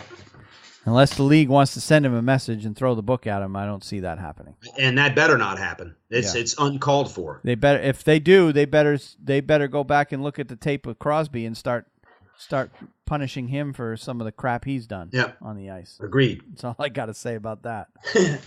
All right. So let's move on. We're down to some of the other interesting stories that we've had going on this week. And first one I want to talk about is the Women's World Championship. I know we haven't talked about it up to this point, mostly because in my particular belief, I think that in the women's game, it's pretty much a 2-team race every year. It's U.S. and Canada. And every once in a while, one of them gets upset, and it's a big upset when it happens. But this year appears to be no different. There was, in the Women's World Championship tournament, which is going on right now, there was 8 teams in that tournament: U.S., Canada, Russia, Finland, Sweden, Czech Republic, Switzerland, and Germany. And we're down to the final 4 in that division, or in that tournament. It's going to be USA and Germany in one semifinal, and Canada, Finland in the other semifinal. And fully expect Canada and USA to win those 2 and end up facing each other once again in the championship of the Women's World Tournament. And the only thing I want to say about that, if you want to see some hockey, some what is considered non-checking hockey, and want to see how it played at the highest levels, USA versus Canada, you would not believe that that's a non-check division, because those 2 teams, when they play each other, it is a slugfest. It really is. Even though the women are much lighter and not as strong as the men, boy, they still knock each other around out there. Yeah. And it's usually a pretty fun game to watch when USA plays Canada. So so that game, and I don't have the exact date of when that will be. Anyway, if you just go to worldwomen2017.com if you're interested in seeing. That's they have all the highlights, the scores, and everything else involved with that tournament. But I'm sure the gold medal game will be shown probably on NHL Network. I wouldn't be surprised if that goes. I know they're streaming it online for sure. But yeah, for those of you interested in the women's game, that's the biggest game of the year right there, the gold medal game of the Worlds. Yeah. All right, moving on to the next one. Concerning the Olympics, the NHL announced on Monday that it will not participate in the 2018 Pyeongchang Olympics, ending a run of 5 consecutive Winter Olympics with NHL players. Gary Bettman said, "We have previously made clear that while the overwhelming majority of our clubs are adamantly opposed to disrupting the 2017-18 NHL season for the purposes of accommodating Olympic participation by some NHL players, we are open to hearing from any of the other parties who might have interest in the issue. As to the reasons the Board of Governors might be interested in evaluating their strongly held views on the subject," the NHL said in a statement, "A number of months have now passed and no meaningful dialogue has materialized. Instead, the IOC now has expressed position that the NHL's participation in Beijing is conditioned on our participation in South Korea on 2018. And the NHLPA has now publicly confirmed that it has no interest or intention of engaging in any discussion that might make Olympic participation more attractive to the clubs. As a result, in an effort to create clarity among conflicting reports and erroneous speculation, this will confirm our intention to proceed with finalizing our 27-18 regular season schedule without any break to accommodate the Olympic Winter Games. We now consider that matter officially closed. Commissioner Bettman has repeatedly said in the past several months that owners were against Olympic participation for a variety of reasons. Chief among them was the 17-day break in the schedule required in February, a time when the NFL's season has ended and Major League Baseball season is yet to begin. The NHLPA, in a statement released Monday night, said that the players are extraordinarily disappointed and adamantly disagree with the NHL's short-sighted decision not to continue our participation in the Olympics. Any sort of inconvenience the Olympics may cause to next season's schedule is a small price to pay compared to the opportunity to showcase our game and our greatest players on this enormous international stage. So, all parties don't agree in this one. No, not at all. Many players pissed. Yeah. I've been getting tweets from Henrik Lundqvist. He did not like this at all. No, he's one of the biggest outspoken opponents from this decision for sure. Yeah. Yeah, I saw some of his tweets, and he's not happy about it. Even though he's one of the players that got hurt at the Olympics last time, and it probably cost the Rangers some games as a result. Yeah. But he still wants to play, and so do many others. Now, Capitals owner Ted Leonsis has also he hasn't said anything since this came out, but previously he was given Ovechkin his blessing. If Ovechkin wants to go, he's free to go. Yeah. So, and I've been watching some of the interviews and some of the talk with agents and stuff like that over the past couple of days, and basically what's going to come down to, it's going to be a player by player, team by team, owner by owner decision on who's going to go. But ultimately, if a player is going to go and have the team's permission to do so, that player is obviously going to be off the team for the 2 weeks that they're gone, and the games will continue. Yeah. So the team will be playing as if that player is injured. So, and then there's also, speculation, well, what's going to happen if players decide that they're going to go anyway, even without the blessing of their team, and what will that, what ramifications on their contract? Would that be a breach of contract? If it gets ugly, that could come out to be the case. Now, I get it. The owners don't want the players going because, obviously, you got 2 weeks there in the best part, essentially the best part of the season, or the best time of the season, right after the NFL ends, before baseball begins, where the only competitor the NHL has is the NBA and college basketball, of course. And they don't want to lose that time. So it's money. Money is basically what this is all about. The owners don't want the arenas sitting empty for 2 weeks, and the risk of a player getting hurt ultimately comes down to money too. Yeah. So this is greedy owners being greedy and not allowing this. Now, I personally feel, depending on what players do get sent there, I wouldn't mind seeing the Olympics go back to using amateurs. Of course, KHL is going to send their players. KHL is going to send everybody. Yeah. Professionals from the Finland teams. Yep. The Czech teams. Yep. There'll be professionals going over there from Russia. Yep. Sweden is going to send their players that aren't in the NHL. They're all going to go. The United States is going to be sending junior players. And I'm kind of excited about it, Wayne, after the way the things went at the World Cup with the under 20 team. Yep. I'm excited about it, and the United States will have a fighting chance there. Well, on the good side, there's more hockey for us to watch. That's right. Because you'll have the NHL going on and the Olympics going on at the same time. That's right. So there's that much more hockey that we can watch. But you also want to see in the Olympics the best players in the world play against each other. But obviously the NHL's made it clear that they don't want the best players in the world playing against each other in a tournament where it's country versus country unless they have a financial stake in the deal, i.e. the World Cup of Hockey. Yep. They were okay with that one because Yeah. they're the primary financial beneficiary on that tournament. Yep. But the Olympics, there's not enough. The old question, what's in it for me? Let me tell you, Guy, I am looking forward to watching outside the KHL, and that is Sergei Mozyakin, because he will definitely be on the Russian team. There's no doubt about it. You're right. And I really haven't seen him play. I've read about him and I've seen clips. Yep. And I'd look forward to that. Yep. Yeah. All the best players of the KHL are going to end up being there, and that will make Russia a clear favorite to win the Olympic gold. I agree. Which obviously they're not gonna argue with the NHL being there. They'll sacrifice a few NHL players that are playing over here so that they can put their all-stars in the tournament. Yeah, that's right. They'll have a better chance of winning. Ilya Kovalchuk, Pavel Datsyuk. You look at the players, they're going to show up there. Yep. Barring an injury, Sergei Mozyakin, Igor Shesterkin with SKA is probably going to be in net as the goalie. Right. So you can go on. Yep. It should be interesting, but maybe we'll have some other developments about this. But at this point, I don't see the NHL changing its mind. They've essentially drawn the line in the sand, and they're ready to dig in. So yeah. Like I said, more hockey for us, I guess. Yeah, that's right. At that point. All right, let's move on.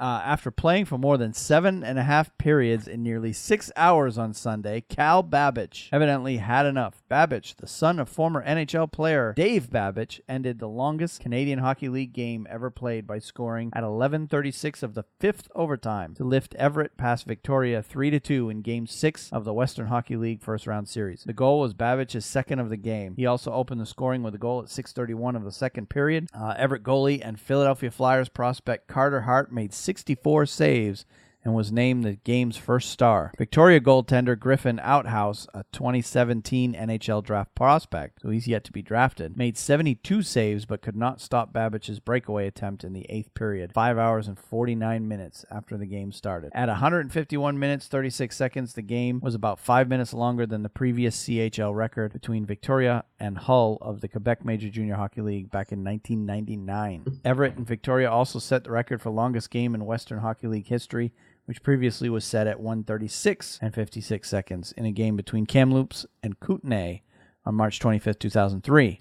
But that marathon doesn't go as long as the 8 overtime playoff epic in Norway that we talked about a few weeks ago. Yes. Or even the longest NHL game between the Red Wings and the Montreal Maroons back in 1936. But it was the second straight overtime game of that series, and Everett ended up winning the best-of-7 series in 6 and will play Seattle in the second round. So that's a long game. That is a tremendously long game, and I don't know. I'd have had to buy popcorn more than once.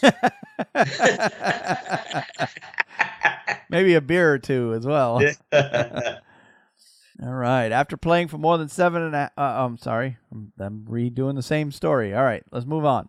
NHL forward Craig Cunningham put on his skates and returned to the ice on Friday for the first time since going into cardiac arrest before an American Hockey League game back on November 19th. Cunningham was aided by physical therapists and Connor Garland, his teammate with Tucson of the AHL, before a morning skate at Tucson Arena. Cunningham, 26, was Tucson captain when he collapsed before a game against Manitoba. He had part of his left leg amputated and is walking with the help of a prosthetic. He has become a source of inspiration for the Arizona Coyotes and the NHL communities. Cunningham participated in a ceremonial puck drop before the Roadrunners game against San Jose back on March 25th, and will drop the ceremonial first puck as part of Fan Appreciation Night before the Coyotes play Minnesota Wild on April 8th. A 4th-round pick of the Boston Bruins in the 2010 NHL Draft, Cunningham had 3 goals and 5 assists in 65 games with the Bruins and Coyotes. So I saw the video of that, and it was the smile on his face was priceless to see how great he felt getting back out on the ice. Yeah. But you could tell it was difficult for him because, they had the skate on a prosthetic leg, and of course you don't have any movement there. And you could tell he was having a little difficult getting used to skating on it, but it was great to see him back out on the ice. Obviously, he won't be able to play, at that level again. But anyway, it's good to see him come back for a guy that almost passed away right there. Yeah, gosh. Good to see him make full recovery. You said that right, Wayne. Yep. All right. This one I included on here. Tickets for the 2017 NHL Draft at United Center on June 23rd and 24th will go on sale April 7th. The Chicago Blackhawks announced on Friday. The Blackhawks will also host an outdoor festival at United Center throughout the weekend that will feature NHL Centennial Fan Arena and interactive traveling fan experience with honors of past 100 years of hockey, which we just recently experienced. It includes a museum truck, entertainment truck, a ball hockey rink, a virtual reality Zamboni experience and the Stanley Cup. Now, I included that because if there's anybody out there who wants to sponsor us, Yeah, that's right. we would be happy to go to the draft and report back on everything that's going on there. I tell you what, there's part of me that I would almost go up to Chicago and stay there for those 2 days. It'd be a blast. It would be a lot of fun. Man, Chicago's getting a lot of events. They got the Frozen Four. They're getting the draft. Yeah. It's a good town for it. That's a great place to go and celebrate, man. But yeah, seriously, if there's anybody out there who wants to sponsor us, any company or whatnot, we'll be happy to go. I'd love to go. I'll take the time off and go. But anyway. Oh, that's good. Thank you, Wayne. All that right. was very well said. This last one was the announcement we alluded to in last week's podcast that actually happened right after we got done recording. And I might say you hit the nail on the head on this one. You got it absolutely correct. You nailed it. Yeah. Go ahead. I'm sorry. Yep. At the invitation of Bloomage International and as a piece of National Hockey League's long-term business strategy in China, the LA Kings and Vancouver Canucks will face off in a first-ever preseason game played in China as part of the 2017 NHL China Games, presented by ORG Packaging, the NHL, and the NHLPA and Bloomage International jointly announced Wednesday night/Thursday morning. It was Thursday in China, but it happened Wednesday night over here. The preseason games between the Kings and Canucks will be played on September 21st at Mercedes-Benz Arena in Shanghai, and on September 23rd at Huxi Live Wuxong's Le Sports Center in Beijing, which is actually the arena that the Kunlun Red Star of the KHL plays at, where last Wednesday's announcement was made. In addition to the NHL and NHLPA, representatives from the Chinese government, the LA Kings, Vancouver Canucks, Bloomage International, and ORG Packaging were on hand for this historic announcement, which advances the NHL's commitment to grow the game globally while furthering the league's international strategy. The 2017 NHL China Games, presented by ORG Packaging, represent the formal launch of what we hope to be a long and successful collaboration between our league, our teams, and our partners in accelerating the development of hockey in China. The NHL Gary Bettman said, "We look forward to our first games in China and to a variety of initiatives that will inspire generations of Chinese players and fans to enjoy our sport. We recognize the importance of helping China build a strong national hockey program and are committed to supporting that priority in every way possible." Now, do you see the obvious conflict here with this and then the Olympic announcement? Yeah, I do see the obvious conflict. It's money, Wayne. I mean, you couldn't have said it any better, man. They're obviously, they're interested in growing the game globally, but only if it benefits their pocketbooks. Essentially is what it comes down to, because obviously the IOC is not going to give them enough money to make it worthwhile to send their players over there, but they're all right to send them over there for some exhibition games. And probably what's next, I see it happening, they did it in Europe, they'll do a couple exhibition games next year, but maybe the year after or the year after that they're gonna start the regular season over there. Yep.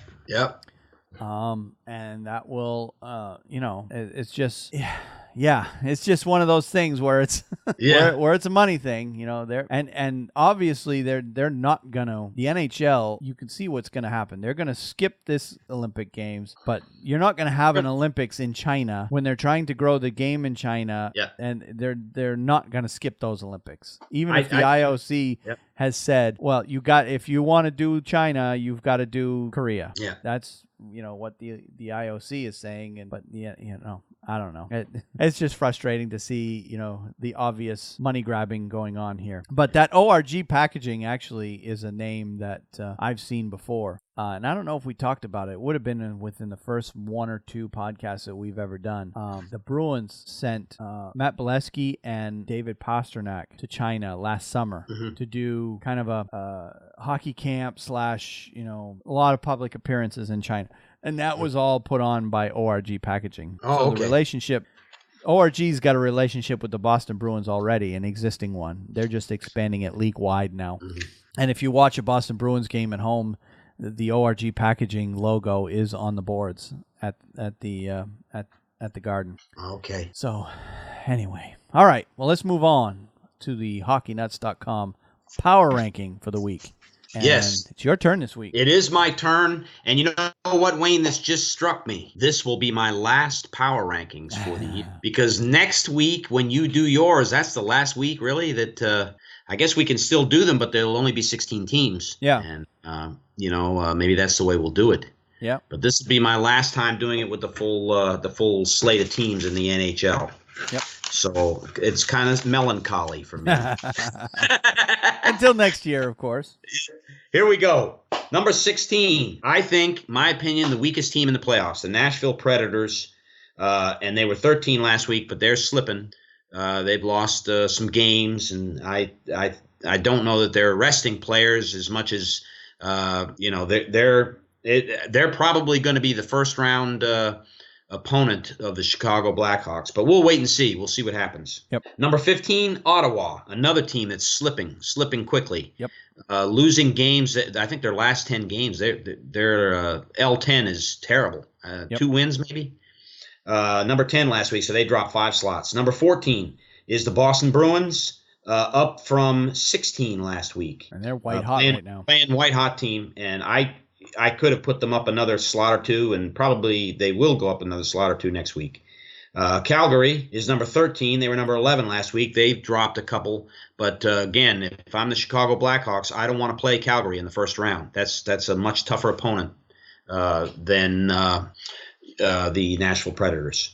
Number 12, the St. Louis Blues. And St. Louis could factor into this wild card thing. That's another team Chicago doesn't want to play. Number 12, they were number 14 last week. They move up a couple slots. Number 11, the biggest moving team I have this week is the Toronto Maple Leafs. They move up from 15 last week. They're playing very, very well as the playoffs approach. 8-1-1 in their last 10. They're the hottest team in the NHL. Number 10, the San Jose Sharks. They were number 12 last week, so they've moved up a couple. They need to get Joe Thornton back for the playoffs. But I'm expecting a good playoffs out of the San Jose Sharks, and time will tell as to where they go. They get by their first-round opponent. Watch out for them. Yep. Number 9, staying steady from 9 last week, the Edmonton Oilers. Number 8, the Anaheim Ducks, moving up from 10 last week, and they've clinched. They may not have clinched it, but they will clinch the Pacific Division, and that's another tough playing team in the playoffs. And Randy Carlyle, he's won the Stanley Cup with them. He knows what he's doing. That'll be a very interesting team to watch for you guys out on the West Coast. Number 7, Minnesota, moving down from number 6 last week, and they have not looked really good as of late. Wayne, what do you think? They've been kind of up and down. Yeah, they're playing. Depends on what game it is, I guess. They're just not playing consistent, I guess. Yeah. Still a very good team, but just not as consistent as they had been. Yep. Number 6 is the New York Rangers. They moved down a slot from number 5 last week. They do have to find their game before these playoffs start against Montreal in all likelihood. That's going to be a hell of a series, and the Rangers are going to have their game they have to bring their A game to that series. Yeah, they're gonna have to tighten up, I guess. They will. Or tie up some loose ends, so to speak. Montreal, not the powerhouse offensive team that some of these guys are, and as Montreal has been in years past. That's an area where the Rangers match up against them well. No, but Carey Price can steal a game though, or two. And Carey Price is the difference. He's if he's on, it'd be a very tough series for the Rangers to win. Yep. Number 5 is the Montreal Canadiens. They move up from 8 last week. They're going to win the Atlantic. They have won the Atlantic Division. Yes, they clinched. And so they move up into 5th. Number 4 is the Columbus Blue Jackets. They moved down 1 from last week, and I watched a little bit of that game against Pittsburgh, and they did not look good. That's a team that's going to give them problems in that 2-3 matchup, and it's going to be Sergei Bobrovsky has got to play top of his game. Yep, he really does. That's a series where a legitimate Stanley Cup contender is going to be out of the first round. That's true. Yep. And we're sitting here talking about Columbus that way, but they are one of the best teams in the league, and I've got them at 4 this week. And I hope they knock off Pittsburgh. I really do. Oh gosh, you talked about I'm going to be rooting up and down for them. Number 3, the Pittsburgh Penguins, moving up from 4 last week. I don't know how they're doing it. I really don't. If you look with at all the injuries, I don't know how they're doing it, but they are doing it, and they are definitely priming themselves for the playoffs. That's a tough them that much more dangerous when those players do come back. That's true. Number 2, the Chicago Blackhawks, moving up from number 3 last week. Again, another team that's getting ready for the playoffs, and you see it in every game you watch. Chicago has a tremendous amount of just the desire and the passion for the game to be a repeat, another Stanley Cup on their mantle. I'll be surprised if they don't come out of the West, really. Yeah, it could be them. It could be San Jose. It might be Anaheim, but Chicago stands a good chance. Number 1, the Washington Capitals. They stay at 1, and it's all going to depend on how they play in the ever jinxing format they've been in the playoffs. They just sputter. Yep. Fortunately, they don't have to play either Pittsburgh or Columbus in the first round, and so I think you can say, Wayne, unless they play Boston in the first, I think they're going to advance. I think they'll beat Ottawa. No, but Washington will have to play either Pittsburgh or Columbus in the second round. So, So they may get by one round, but that's been their big problem, is getting out of the second round. Yeah, that may continue this year. It very well could. And they're running out of years. Ovechkin isn't getting any younger. That's right. That's right. Well, good. So there you have it. All right. Well, let's take a look at the week upcoming to see how our teams are going to do. First and foremost, the Bruins have just 2 games left on their schedule. They're the one team on this list that only has 2 games left. Everybody else has 3. The Bruins have Ottawa at home on the 6th and Washington at home on the 8th, which I fully expect Washington will probably sit all the big names. Holtby won't be playing. Ovechkin won't be playing. And they can't sit everybody, but probably the top 2 or 3 players that they've got, including goaltender Holtby, will be sitting for them against the Bruins, because both games are in Boston. And then the Ottawa game, of course, is a must-win if they want to stay out of that 8th spot. So Cellar position. Yep. All right. So the Rangers have 3. 3 tonight against Washington. Really a game that I'd like to see. I'm sure Henrik will be in net, and I'd like to see him win this game. It's a big game for us. If we can win one game, I think it's all over with. We get that wild card spot, and it just kind of solidifies things. Yep. Then we go to Ottawa from Washington, play there on the 8th, and that's in all likelihood going to be a game where you start seeing players drop out. Especially if we win tonight, they'll rest players on both sides, but I look forward to watching that game. And then the final game is on the 9th, and that will be a game where Pittsburgh's not going to play everybody; they're going to rest people, and I expect to see the same probably out of the Rangers. Yep. So, and Carolina has 3 games to finish out the season. They've got the Islanders on the 6th at home. St. Louis on the 8th at home, and then they go up to Philadelphia for their last game of the year on the 9th, in a game that will be pretty irrelevant for everybody involved. Yeah. And I've included 2 more teams this week because these are the 2 teams that Boston is fighting for playoff positioning with, and that is Ottawa. They've got Boston on the 6th, of course. They're at the Rangers. At home against the Rangers on the 8th. And then the Islanders on the road on the 9th. And then Toronto also has 3 remaining. They're at home against Tampa Bay on the 6th, at home against Pittsburgh on the 8th, and at home against Columbus on the 9th. So 3 tough teams there, but hoping that Toronto will lose 2 out of 3 so the Bruins can catch and get that second spot, because I really want them to get home ice in the first round. That would be a huge surprise for me in particular. Yeah. All right, well, let's move on to the NCAA. And actually, in terms of what's gone on in the last week, really nothing's gone on in the last week. The last time we recorded, the Frozen Four had already already been determined, and they basically take a week and a half off. So it still remains 4 teams left. You got Denver against Notre Dame in the first semifinal, and Harvard against Minnesota Duluth in the second semifinal. And both of those games are tomorrow night. They're both on ESPN2 in the U.S. And the first game is at 6 o'clock p.m. Eastern. That's the Harvard-Minnesota Duluth game. And then the late game is Denver-Notre Dame. I'll probably be watching both of those games. So will I. And that game's start time is 9:30. But, of course, if the Harvard-Minnesota Duluth game goes long, that will be delayed, of course. And then the championship game is Saturday night, 8 p.m. Eastern on the mothership, ESPN. And, of course, I'll probably be watching that because those 3 games right there, if you've never seen college hockey before, you treat yourself to one of those or all 3 of those games because it's going to be a good watch. Yeah, and of course, I'm rooting for Denver in this one because the head coach is a former UMaine player. So, yeah. So I am on the Denver bandwagon in this one.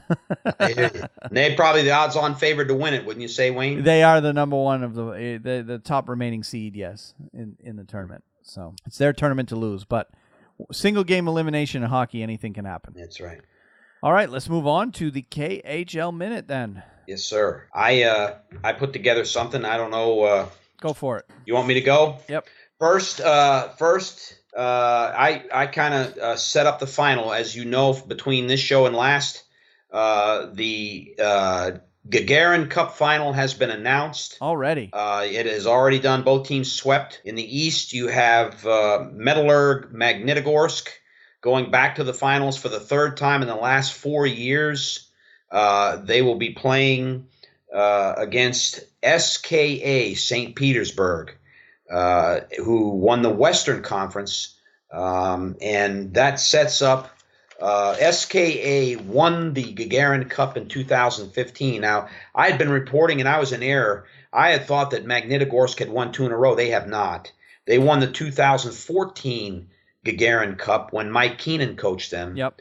Then in 2015, SKA won the Gagarin Cup. And now in 2016, Magnitogorsk returned and won it again. So this would be their 3rd Gagarin Cup in 4 years. So these two teams have combined to win the last 3. That's correct. Go ahead. I was going to say that stinks of the NBA a little bit. It does. The NBA is pretty much dominated by 3 or 4 teams. Yeah, which makes, in my mind, the NBA completely unwatchable. So I would have liked to have seen SKA make it, but CSKA, but. Yeah. It didn't happen. But the fact that both finals were sweeps just surprises me, too, because I thought that the other teams involved, AK Bars and Locomotive, would have been able to put up a bit of a fight. But turns out they didn't. Both series were 4-0, so they're already, seems like a month ago they started their playoffs. They've already whittled it down to the Gagarin Cup final. And, of course, they haven't played any games yet in that final. But yeah, something worth paying attention to now. They're in their final series, so... Let's hope this one goes 7. There hasn't been a 7-game series yet in this whole entire tournament. That's right. It might. I said the 2016-17 Gagarin Cup final will be contested by the 2015 champion SKA St. Petersburg and the reigning champion Metallurg Magnitogorsk. Both teams earned the right to compete for the KHL Championship's main trophy thanks to a 4-0 series sweep in the conference final, with SKA defeating Lokomotiv Yaroslavl to become the first in the West, and the men from Magnitogorsk ousting AK Bars Kazan to claim supremacy in the East. The Cup final gets underway Saturday, April 8th, with the final game scheduled for Thursday, April the 20th, if necessary. It is important to note that the KHL has named its best players of the conference finals round. They are best goaltender, and again, I'm tickled pink about this because if he decides to come to the NHL, he is the property of the New York Rangers. Igor Shestyorkin, who has helped his team SKA to victory in 3 of the 4 games against Lokomotiv. The 21-year-old netminder, who was drafted by the New York Rangers 114th overall in the 2014 NHL draft, allowed just a solitary goal. This is really something now. In 4 games? He allowed 1 goal in the 3 games that he played. achieving the highest save percentage, 98.51. Wow. And the lowest goals against average, 0.55. That's ridiculous. That's really, really something, isn't it? The best defenseman was Patrick Hersley of SKA, who played all 4 games against Locomotive, firing off 15 shots at goal and ending the series with 4 points, 2 goals, and 2 assists, and efficiency rating of +4. The 30-year-old Swede scored a double in Game 1, including the crucial game winner in overtime. And the best forward, this is no surprise to us, Wayne. The best forward, you could say it in your sleep, Sergei Mozyakin, Magnitogorsk, who played in all 4 games against Akbars, finishing the series with 7 points and a +5 rating. So once again, Sergei Mozyakin is the Wayne Gretzky of the KHL. There's just no doubt about it. And he's a guy who's never come over here. It's be interesting to see if he were to ever come over here. But it's he's getting on in his career, and it'll probably never happen because if he hasn't done it yet, he won't. But yeah, he's a great player. Yep. And certainly couldn't said it better myself. The Wayne Gretzky of Russian hockey, for sure. All right, good story. All right, let's move on to our picks of the week. And, of course, this week we're just going to talk about our weekend at the NHL Centennial Arena. So it's kind of a combined one this week. Yes, it is. One of the best days of my life. I've been a hockey fan for 40-some-odd years, and I finally got to see the Stanley Cup, and I'm telling you, it is amazing. My wife and I were thrilled. It was just a tremendous day, and great weather. Oh yeah, that was the main thing that I couldn't believe is the weather that we had for that tournament or for that weekend. Because Friday going into the weekend, it was kind of cloudy, kind of rainy. Monday coming out of the weekend, it was kind of cloudy, kind of rainy. Yeah. And during the weekend, it just seemed like both days, not a single cloud in the sky. So yeah. But. I actually went both days. I went Saturday with my son, and what we did is Saturday morning we got up bright and early. I say bright and early because I didn't have to get up, but we did. We went to the morning skate. Now, of course, the visiting team morning skate is closed to the public, but we were able to get in and watch the Carolina Hurricanes morning skate, which really didn't turn out to be nothing. It seemed like just an optional thing where just a few guys just went around and just played around. But one of the things we saw right away was Eddie Lack was back in goal, so that was good to see. He actually played since then. But anyway, we went to the morning skate, and then after the morning skate was done, we got out of there, and it was right about 30 minutes before the gates opened to the NHL or the fan arena. So there was, a small crowd anyway. The Carolina Hurricanes had a game also that night at 7 o'clock.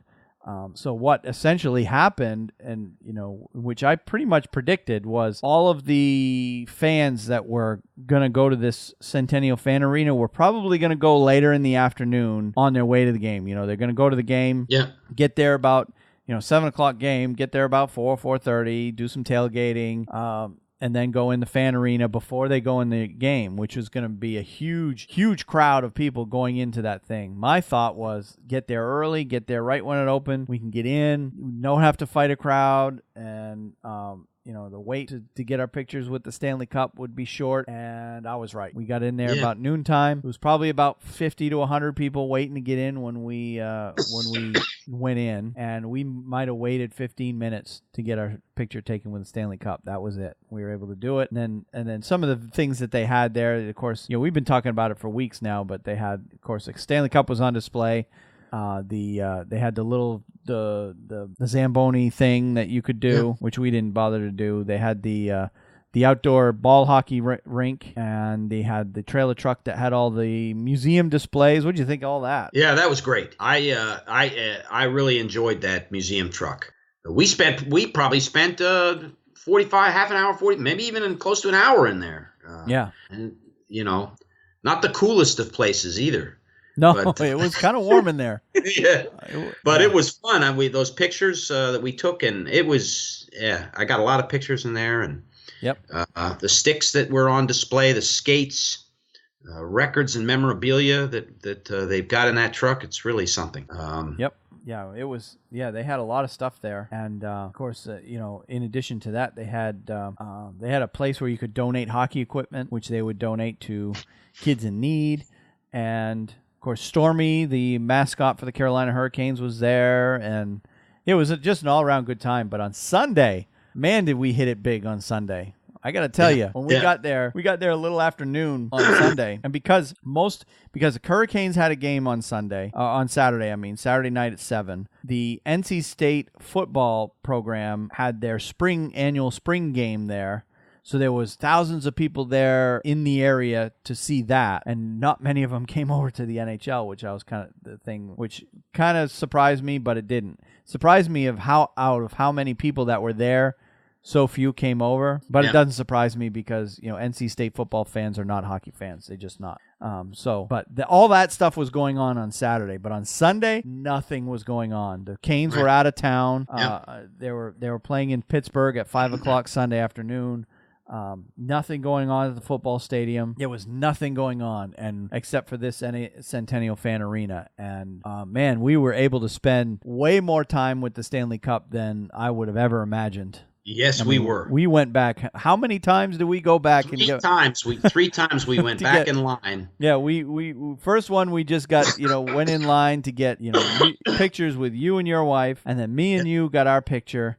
And then we went back another time to do kind of a candid shot with me and you. And then I went back one additional time to take some close-up shots of certain parts of the trophy. I got all those three spots where the Bruins are etched into the cup, plus the Carolina Hurricanes. You went back and got pictures of the Rangers where they're etched in, close-ups of that. So, the opportunity we had with the Stanley Cup was just simply amazing. I mean, a couple of those times there was virtually no wait at all. So, it's something we feel lucky because in a city like Toronto or Boston or New York, to get anywhere close to the Stanley Cup, you're going to wait. You're going to wait a long time. We'd have never had that chance there. Yep.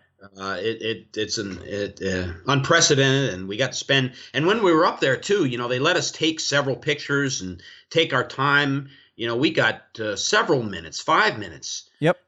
With the cup.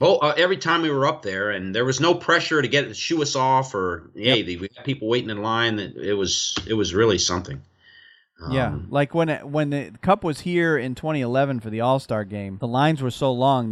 There wasn't like that. When the lines are long, they're pushing you. In fact, Saturday when the lines were long to start with, they were saying, okay, one shot, one picture, one picture, one picture. So they didn't want you to linger around the cup. They wanted you to go in, get your picture, move on, so that the next people in line could go. But on Sunday, we didn't have any of that. I mean, it was because there wasn't a big crowd there fighting to get a spot. We didn't have to, fight for a spot, and they, quite frankly, gave us more time. So so that was amazing. Some of the pictures I got, and in fact, if you are listening to this podcast as an audio podcast right now, you want to go over to our YouTube page, because right now, as part of our recording, I'm throwing in some of the pictures that I took over the weekend that shows, one of these pictures is me and my son with the cup, and then you've got some of the pictures inside the trailer. I got a picture of Wayne Gretzky's stick from the 1993 Stanley Cup final, Zdeno Chara's skates from the 2011 final. Some of the other pictures we took, Gretzky's helmet. We've got a picture of you going in to get the Rangers engravings. And I've got a picture of you and your wife. I've got a picture just the Stanley Cup alone. Of course, the pictures I took zoomed in real close. Oh, then there was that family there that had the baby. Remember them? Yeah, I do. And how gracious, and we'll talk about him, Howie, the keeper of the cup, was to put the baby inside the cup, set it down on the ground. And he actually took the cup off the pedestal, laid it down on the ground, and this family was able to put their baby inside the cup. Yeah. For the picture. Absolutely incredible. And I was able to take that picture with my camera and send that to that family. So they were very gracious or grateful to have that opportunity, for sure. Mm-hmm. And then, of course, the conversation we had with Howie, that was amazing. Oh. Some of the stories he was telling. Unforgettable. Unforgettable stories. And what a great guy. Very gracious. Took his time to come over and talk to us for a good 15 minutes, 20 minutes. Yep, he sure did. We had a great talk with him. And I learned some things, Wayne, that frankly I didn't know that there are 3 cups in actuality, and I learned this from you. You might want to share that with the folks. Yeah, essentially there's the 3 cups. Of course, there's the original that's 125 years old. Actually, it's actually 20. The cup itself is 25 years older than the league itself. And that cup resides at the Hockey Hall of Fame permanently because it is too fragile to be handled nowadays because it's so old and has been overhandled for so long. They retired that cup, and I don't remember the year now. It was back in the 50s and 60s when that cup got retired. And then they built the one that we saw that was here, or the one that's traveling. That is the one they've been using ever since then. And then they actually have a replica that they keep at the Hall of Fame so that when this cup is on the road, they have one at the Hall of Fame that fans can look at when you go visit the Hall of Fame. So, and that one is just used simply to replace the real cup when it is not at the Hall of Fame. So hence the existence of 3. And everything else is a replica. If there are more than that, they're all replicas. I found, again, as you see so often, the cup looks much better in person than it ever did on TV. It is brilliant, shining, sparkling, and it is clean. It is beautiful. I found it to be much more a much better thing to see in person than what you ever see on TV. And I did not see, although you have this commercial that the NHL puts on of all the scratches and imperfections, you really don't see those. You'd have to really study that cup to see a lot of the, problem. I guess maybe they've dropped it, or the person that did the inscription may have scratched it. Things like that happen in time and age as it gets older. I didn't see a lot of that.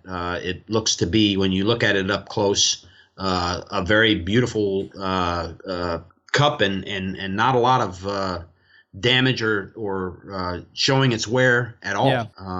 Well, if you look at the pictures that I took of it, I don't know if you've had a chance to go through them at full screen. You can definitely see the scratches and the imperfections. They're definitely there. There's no question about it. They are. And I did see some of them. Yes. You're right. But considering how much it's been handled and how it's on the road, what do you say? Over 200 days a year it's on the road? Over 200 days a year. Yeah.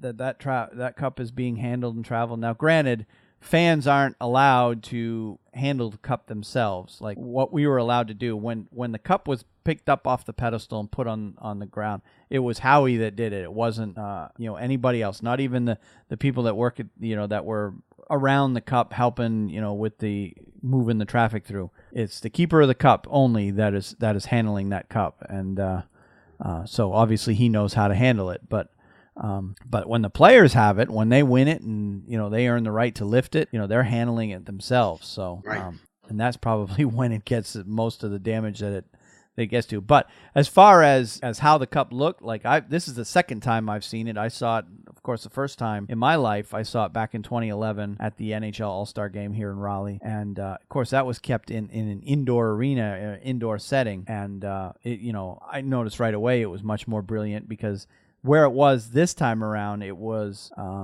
essentially in a tent outside under bright sunlight, and the tent was white, so the lighting for the cup was about as perfect as you can get for in terms of taking photographs. The light outside was really, really bright because there wasn't a cloud in the sky, and the white tent or the white covering for it gave you almost optimal lighting conditions to take pictures. It completely eliminated the shadows. So, great conditions for us to get awesome pictures. And if you look at the YouTube stream, or if you go to our YouTube page, and the shortcut to that is at thehockeynuts.com/YouTube. That'll take you right to our YouTube page. And if you watch the recording of this podcast, fast forward right to the part where we're talking about this towards the end of the show, and you'll see the pictures, or some of the best pictures that I took over the weekend, and you'll see them flash up on screen. Obviously, you can't see it if you're listening, but yeah, an amazing weekend to see everything that. If you get a chance to go, if it's in your city, by all means, you want to do it. And that's right. And you're missing something if you don't go. You really are. Yeah. It was that well done. And it doesn't take that long to go through. It's just a few little things. It's not a real big setup. It'd only take a couple of hours of your time. That's it to go do this. Depending on how long you got to wait in line for the cup pictures, if you're going to bother to do that. But yeah, it was a lot of fun. We had a good time. And I really enjoyed the stories that Howie said, because he's a Bruins fan, so... Yeah, he is. So he is. His wife drives the Zamboni at the Terrytown practice facility for the New York Rangers. Yep. So there was a connection on both sides there, Wayne. Yep, there certainly was. Yeah. So and he told us that the year that the Bruins won the cup, he was the one accompanying the cup around to all the different Bruins players as they had their day with the cup over that summer. And he said he was like a kid in a candy store that summer. Yeah. He said get to hang with all the Bruins players. Yeah, he showed us pictures of Zdeno Chara in Slovakia, but just beautiful stuff. Really something. Yep. Real good time. So, all right. Well, let's go ahead and move on. And I think we're just about wrapped up, aren't we? I think we are, Wayne. I think that I have nothing more. But that was really something. Very thankful for that day. All right. So let's go ahead and close things up then for this week, because it's been another long one this week. Seems like we're getting longer, not shorter. Yeah. All right, so next week we're going to schedule the stream tentatively at around 6:30 Eastern Wednesday night. Although we mentioned at the beginning of the show, because of the start of the playoffs at 7, we're probably going to want to try to get it done earlier than that, and hopefully I'll be able to get out of work soon enough to be able to do that, because next week we're going to go through our team-by-team preview, or playoff preview, of all 16 teams in all 8 playoff series, because by then we'll know who's playing who and everything. Right. So we'll go through and give us... The bulk of the show will be just a playoff preview, of the NHL playoffs. So I'm really looking forward to that. And then, of course, we'll also give us our initial picks for the individual awards that are based on regular season performance, which is most of them. Right. Really, it comes down to the Conn Smythe Trophy is really the only one that's determined by playoff performance. Everything else is determined by, in theory, regular season performance. And then, so that'll be next week's show is going to be all playoff all the time. And, of course, we'll get you caught up on everything that happens between now and then, including who won the Frozen Four and everything that goes along with that. So, once again, if you want to get in touch with us, you can get in touch with us. You can tweet me. I'm at WayneHalley9. Steve is at SBall504man. You can email the show at feedback@thehockeynuts.com. You can reach us on our Facebook page at facebook.com/thehockeynuts. On our website at thehockeynuts.com, and our YouTube channel is the shortcut is thehockeynuts.com/YouTube, and that'll redirect you right to our YouTube page. You can find us on all of the major podcast websites or apps, whatever you want to call them: iTunes, Stitcher, SoundCloud, iHeartRadio, TuneIn, Player.fm, Google Play Music, and then any other Android or Apple app that you may be using. You can also find us on thehockeywriters.com on their podcast channel, and it's a great site to go to for not just podcast content, but other hockey-related content as well. And again, you can support the show by using our affiliate links at Amazon, or go to our webpage at thehockeynuts.com. Click on the Amazon link or the Hockey Monkey link, depending on what you're buying. And any purchases you make will give us a little bit of a kickback, and it won't cost you anything extra for your purchase. So we appreciate those who have done that so far, and we appreciate in the future the consideration of you doing that to help us offset the cost of the recording of this podcast. And other than that, share the show wherever you see other hockey fans that you know, and subscribe to the show wherever you find us. And other than that, I don't have anything else. I think we got it wrapped up this week, Wayne. All right. So until next week and until the playoffs begin, we will go ahead and catch you later. We'll see you next week, Steve. Have a good night now. All right. You too.